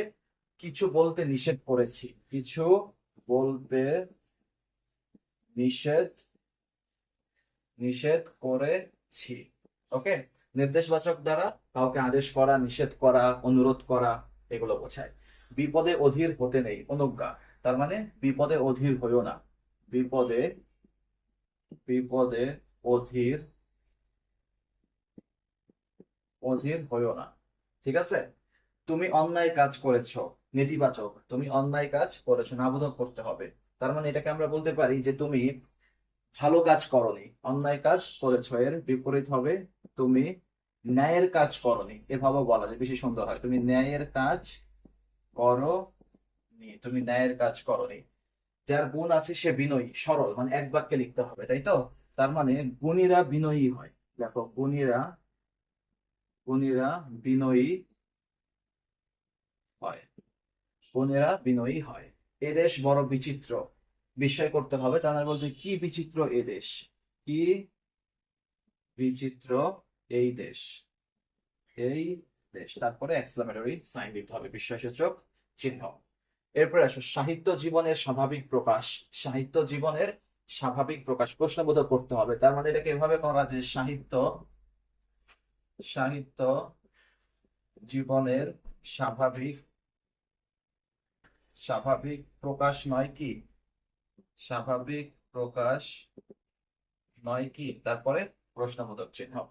কীর্তিমানের মৃত্যু নাই, কীর্তিমানের মৃত্যু নাই, জটিল করতে হবে, মানে দুই বাক্যে কনভার্ট করতে হবে। তার মানে যারা কীর্তিমান তাদের মৃত্যু নাই, কি লিখবো? যারা কীর্তিমান তাদের মৃত্যু নাই। ঠিক আছে, লেখা কি বোঝা যাচ্ছে? যারা কীর্তিমান তাদের মৃত্যু নাই। আচ্ছা, মৃত্যু বানানটা সুন্দর করে লিখো, মৃত্যু। ওকে, সত্য কথা বলে বিপদে পড়েছি, যৌগিক করতে হবে। আচ্ছা, সত্য কথা বলে বিপদে পড়েছি, দুইটা অংশে ভাগ আমরা কেমনে করব? সত্য কথা বলেছি তাই বিপদে পড়েছি, কি লিখবো? সত্য কথা, সত্য কথা বলেছি তাই বিপদে পড়েছি। ঠিক আছে। ধনীর কন্যা তার পছন্দ নয়, অস্তিবাচক, মানে এখানে নয় কথাটা তুলে দিতে হবে। লিখবো কি? ধনীর কন্যা তার অপছন্দ, অপছন্দ। ঠিক আছে, ধনীর কন্যা তার অপছন্দ। শহীদের মৃত্যু নেই, শহীদের মৃত্যু নেই, অস্তিবাচক করতে হবে। তার মানে কি শহীদরা, শহীদগণ অমর, এভাবে বলা যায় শহীদেরা অমর, শহীদেরা, শহীদেরা অমর মানে তার মৃত্যু নেই। তোমার সুখ কামনা করছি, তার মানে তোমার সুখ কামনা করছি কি হবে, প্রার্থনা, তার মানে তুমি সুখী হও। তোমার সুখ কামনা করছি কি হবে, তুমি সুখী হও, তুমি সুখী হও। ঠিক আছে, আমাকে একটু কমেন্ট করে বলো যে আমরা যে বিষয়গুলো নিয়ে আলোচনা করলাম এই বিষয়গুলো তোমরা সকলেই বুঝতে পারছো কিনা। তোমাদের এখন কাজ যেটা হবে, তোমাদের সাপ্লিমেন্ট থেকে অথবা বোর্ড কোশ্চেন থেকে 2023-24 এবং 2025-এর বাকি যে বাক্য রূপান্তর গুলো আছে সেই বাক্য রূপান্তর গুলো একবার চোখ বোলাবা। এটা কয়েকবার রিডিং করলেই হয়ে যায়, খুব বেশি মুখস্থর প্রয়োজন হয় না। আর আমি বলবো যে মুখস্থ তো অবশ্যই করবা না, কয়েকবার করে রিডিং করবা, তাহলে দেখো তোমরা করতে পারতেছো। ঠিক আছে, এটা যদি বুঝে যাও, এখন আমরা তোমাদের গ্রামার টপিকের সর্বশেষ যে আইটেমটা আছে বাক্য শুদ্ধি সেটা নিয়ে আলোচনা করব। চলো শুরু করি। চলো এখন দেখি বাক্য শুদ্ধি থেকে তোমাদের কেমন প্রশ্ন আসে। বাক্য শুদ্ধি থেকে ক নাম্বারে যে প্রশ্নটা আসে সেটা হচ্ছে তোমাকে 7টা বাক্য দিয়ে দিবে, সেই 7টা বাক্যের মধ্যে কোথাও না কোথাও কোনো ভুল থাকবে, সেই ভুলগুলো তোমাকে খুঁজে বের করতে হবে। এখন এই ভুলটা কোন ক্যাটাগরির থাকে বলে রাখি, এখানে যে ভুলটা আছে সেখানে বানানের ভুল থাকতে পারে, সেখানে শব্দের ব্যবহারজনিত ভুল থাকতে পারে, উপমার ভুল প্রয়োগ থাকতে পারে, সেই সাথে সাধু ভাষা চলিত ভাষার মিক্সড হয়ে গুরুচণ্ডালীর দোষ থাকতে পারে। ঠিক আছে, এই সকল ধরনের ভুলগুলো এখানে থাকতে পারে। ইভেন আমাদের যে বিভিন্ন রকম প্রবাদ বা খনার বচন যেগুলো আছে সেখানে ভুল শব্দগুলোকে অন্য কোনো শব্দে থাকতে পারে। যেমন ধর আমি যদি বলি যে আম, একটা প্রবাদ এরকম আছে যে অধিক সন্ন্যাসীতে গাজন নষ্ট, তোমাকে এখানে প্রশ্ন দেওয়া থাকবে অধিক সন্ন্যাসীতে তাঁতি নষ্ট। এই যে তাঁতি শব্দটা এটাই হচ্ছে ভুল। ঠিক আছে, এখানে বানানের ভুল থাকবে না কিন্তু এই শব্দের ভুল প্রয়োগটা থাকবে। তোমাকে এরকম খুব ঠান্ডা মাথায় চিন্তা করতে হবে এই বাক্যটার মধ্যে কোন ধরনের ভুল আছে। তাহলে যেটা বললাম, তোমাকে বানানটা চেক করতে হবে, এখানে উপমাটা ভুল প্রয়োগ করা হয়েছে কিনা, সেই সাথে প্রত্যয়জনিত কোনো ভুল আছে কিনা, তারপরে হচ্ছে সাধু ভাষা চলিত ভাষা মিক্সড হয়ে গেছে কিনা, এই শব্দগুলা বা চিরন্তন সত্য যেগুলো সেক্ষেত্রে কোনো সমস্যা আছে কিনা, এই সবগুলো বিষয় মাথায় রেখে তোমাকে এই বাক্যের ভুলটা খুঁজে বের করতে হবে। চলো আমরা প্রথমটা দেখি, ক নম্বরে কি বলছে। তিনি সপরিবারে ঢাকায় থাকেন। দেখো তো যে সপরিবার, স মানে নিজ, পরিবার তো হচ্ছে পরিবার। এখন আমার পরিবারকে কি আমার নিজের পরিবার বলার দরকার আছে? বা আমি যদি বলি সস্ত্রী, আমার স্ত্রী কি সস্ত্রী, আমার স্ত্রী বলার দরকার আছে? স্ত্রী মানে সেটা আমারই। তার মানে পরিবার বলো স্ত্রী বলো সেখানে এই শটা হবে না। দ্যাট মিনস তিনি সপরিবারে ঢাকা থাকেন মানে তিনি পরিবারের সাথে ঢাকায় থাকেন। এটা হবে এই সপরিবারের পরিবর্তে তুমি এখানে জাস্ট লিখে দিবা সপরিবার। ঠিক আছে, সপরিবার দন্তস্ব হবে, সেটা পরিবারের সাথে। এরকম যদি বলে তিনি সস্ত্রীক ঢাকায় থাকেন তাহলে কি হবে, স, এই যে সস্ত্রীক, তিনি সস্ত্রীক ঢাকায় থাকেন মানে স্ত্রীকে নিয়ে ঢাকায় থাকেন। ওকে, প্রতিযোগিতায় অংশগ্রহণ করাই বড় কথা। দেখো প্রতিযোগী, প্রতিযোগী বানান দীর্ঘিকার হয় কিন্তু তারপরে তা যুক্ত হওয়ার কারণে এটা ঋষিকার হয়ে যাবে। তাহলে এখানে আমরা সঠিকটা কি লিখবো, সঠিকটা লিখবো হচ্ছে প্রতিযোগিতায়, প্রতিযোগিতায় অংশগ্রহণ করাই বড় কথা। ঠিক আছে, এরপর দেখো তিনি মোকদ্দমায় সাক্ষী দিবেন, সাক্ষী হয় না, এটা বলে সাক্ষ্য দেওয়া। তো আমরা এখানে বলবো তিনি মোকদ্দমায় সাক্ষ্য, সাক্ষ্য দেবেন। ওকে, বাজারে খাঁটি গরুর দুধ দুর্লভ। দেখো খাঁটি গরুর, গরুর খাঁটি নাকি দুধটা খাঁটি, কে খাঁটি বলো, গরু খাঁটি না দুধ খাঁটি? অবশ্যই দুধ খাঁটি। তার মানে আমি এটাকে বলবো গরুর খাঁটি দুধ, গরুর, গরুর খাঁটি দুধ। ঠিক আছে, গরুর খাঁটি দুধ, যেটা খাঁটি হবে সেটার মানে মূল কথা হচ্ছে তুমি যাকে মডিফাই করতেছো, যার সম্পর্কে তুমি খাঁটিটা বলতেছো তার পূর্বে দিতে হবে। তার মানে দুধটা খাঁটি, তাই আমার এই দুধের পূর্বে খাঁটি কথাটা উল্লেখ করতে হবে। ছেলেটি ভয়ানক মেধাবী, মেধাবীটা আসলে ভয়ানক হয় না, সেটা হয় অত্যন্ত মেধাবী। ঠিক আছে, অত্যন্ত মেধাবী। ঠিক আছে, আমরা অনেক সময় বলি যে ভয়ঙ্কর কঠিন প্রশ্ন হয়েছে, ভয়ঙ্কর কঠিন না, এটা হবে অত্যন্ত কঠিন। ঠিক আছে, শব্দের ভুল প্রয়োগ করা যাবে না। কৃত্তিবাস বাংলায় রামায়ণ লিখেছেন, কৃত্তিবাস বানানটা ভুল, কি হবে কৃত্তি, কৃত্তিবাস। ঠিক আছে, কয় রিকার কৃত্তিবাস। দৈন্যতা প্রশংসনীয় নয়, দৈন্যতা না, এটা হবে দীনতা। কি হবে, দীন, দীনতা।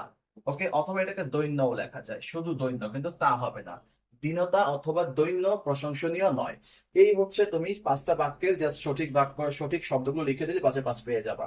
অথবা আরেকটা করতে পারো, সেটা হচ্ছে অনুচ্ছেদ থেকে অথবা দিয়ে অনুচ্ছেদ দিয়ে দিবে একটা, এই অনুচ্ছেদের মধ্যে যে কোনো জায়গায় ভুল থাকতে পারে তোমাকে জাস্ট এই ভুলগুলো সঠিক করে লিখতে হবে। ঠিক আছে, দেখো আমরা এটা একটু সমাধান করি।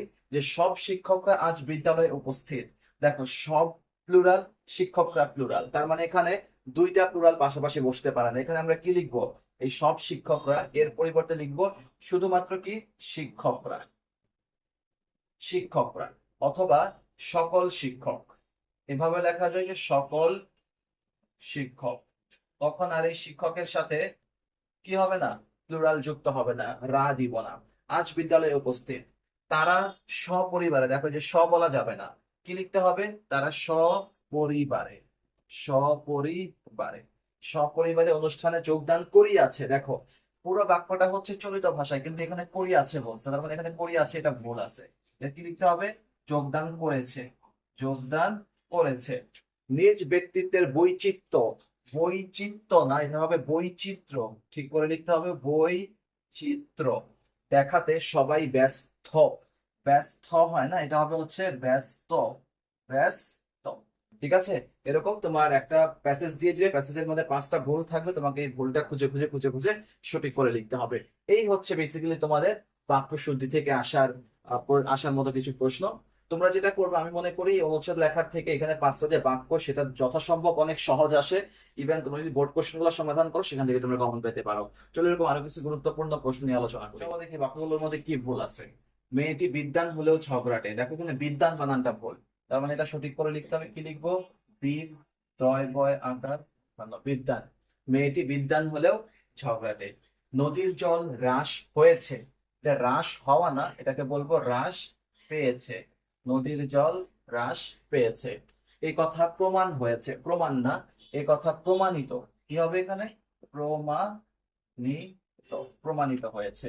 তার বিদেহী আত্মার শান্তি কামনা করছি, এখানে বিদেহী হবে না, এই বিদেহীর পরিবর্তে আছে মুছে লিখে দিই, এটা হবে বিদেহ, বিদেহ, বিদেহ আত্মার শান্তি কামনা করছি। অপহরণ ব্যবসায়ীকে এখনো উদ্ধার করা যায়নি, অপহরণ না, এটা হবে অপহৃত, অপহৃত ব্যবসায়ীকে, অপহৃত ব্যবসায়ীকে এখনো উদ্ধার করা যায়নি। আগামীকাল শপথ নিবেন সংসদরা, এটা সংসদরা হবে না, হবে কি সাংসদরা, সাংসদরা বা সাংসদগণ বা সাংসদ বৃন্দ, সাংসদ বৃন্দ। ঠিক আছে, আবশ্যক, আবশ্যকীয়, আবশ্যকীয় দ্রব্যাদি সাথে আনবেন, আবশ্যকীয় না, এটা হবে আবশ্যক, আবশ্যক দ্রব্যাদি। কি হবে?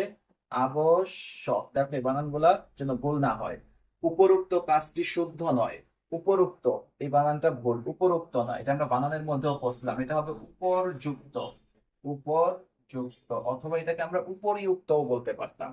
অন্ন নষ্ট করে কি লাভ, এখানে নষ্ট হবে না, এই নষ্টর পরিবর্তে হবে হচ্ছে ধ্বংস, অন্ন ধ্বংস করা হয়। ঠিক আছে, সাবধানপূর্বক চলবে, এই সাবধানপূর্বক না, এই শব্দের পরিবর্তে আমরা লিখবো সাবধানে, সাবধানে চলবে। বাংলাদেশ আমাদের পিতৃভূমি, বাংলাদেশ আমাদের পিতৃভূমি না, আমরা বলি বাংলাদেশ হচ্ছে আমাদের মাতৃভূমি। সো পিতৃভূমির পরিবর্তে আমরা এখানে লিখবো কি মাতৃভূমি। তো তোমাকে শুধুমাত্র যে বানানের ভুল থাকবে এরকম না, বিভিন্ন যে বাক্যের যে প্রয়োগ বা আমাদের যে সচরাচর প্রচলিত যে শব্দ, এই শব্দগুলো মাথায় রেখে করতে হবে। যেমন ধরো বাংলাদেশকে আমরা মাতৃভূমি বলি, পিতৃভূমি বলি না, তাই এখানে মাতৃভূমি হবে। সকল ছাত্রগণ ক্লাসে উপস্থিত, তার মানে এটাকে সকল ছাত্র, দুইবার প্লুরাল করা হয়েছে, এটাকে আমরা লিখবো সকল ছাত্র, শুধু সকল ছাত্র, সকল ছাত্র ক্লাসে উপস্থিত। রবীন্দ্রনাথের প্রতিভা ভয়ঙ্কর নাকি অসাধারণ? ভয়ঙ্কর বলা যাবে না, বলবো কি অসাধারণ, অসাধারণ। হাটে কলস ভাঙা, হাটে কলস হয় না তো, হাটে কি হয়? হাটে হাড়ি ভাঙা হয়, দয় শূন্য শিকার হাড়ি। নিরোগী লোক, নিরোগী না, নিরোগীর পরিবর্তে আমরা এখানে লিখবো হচ্ছে নিরোগ, নিরোগ, নিরোগ লোক আসলেই সুখী। বাড়িটা তাহারা দখল করেছে। আচ্ছা দেখো, এটা হচ্ছে চলিত ভাষা, এটা হচ্ছে সাধু ভাষা, হয় দুটাই সাধু করতে হবে অথবা দুইটাকেই চলিত করতে হবে। তাহলে আমরা এখানে লিখবো তারা, দুইটাকে কি করে দিই? চলিত করে দিই। তারা বাড়িটা তারা দখল করেছে। মাদকা, মাদকাসক্তি ভালো নয়, মাদকাসক্তি বানান ভুল, মাদকাসক্ত, মাদকাসক্ত, মাদকাসক্ত ভালো নয়।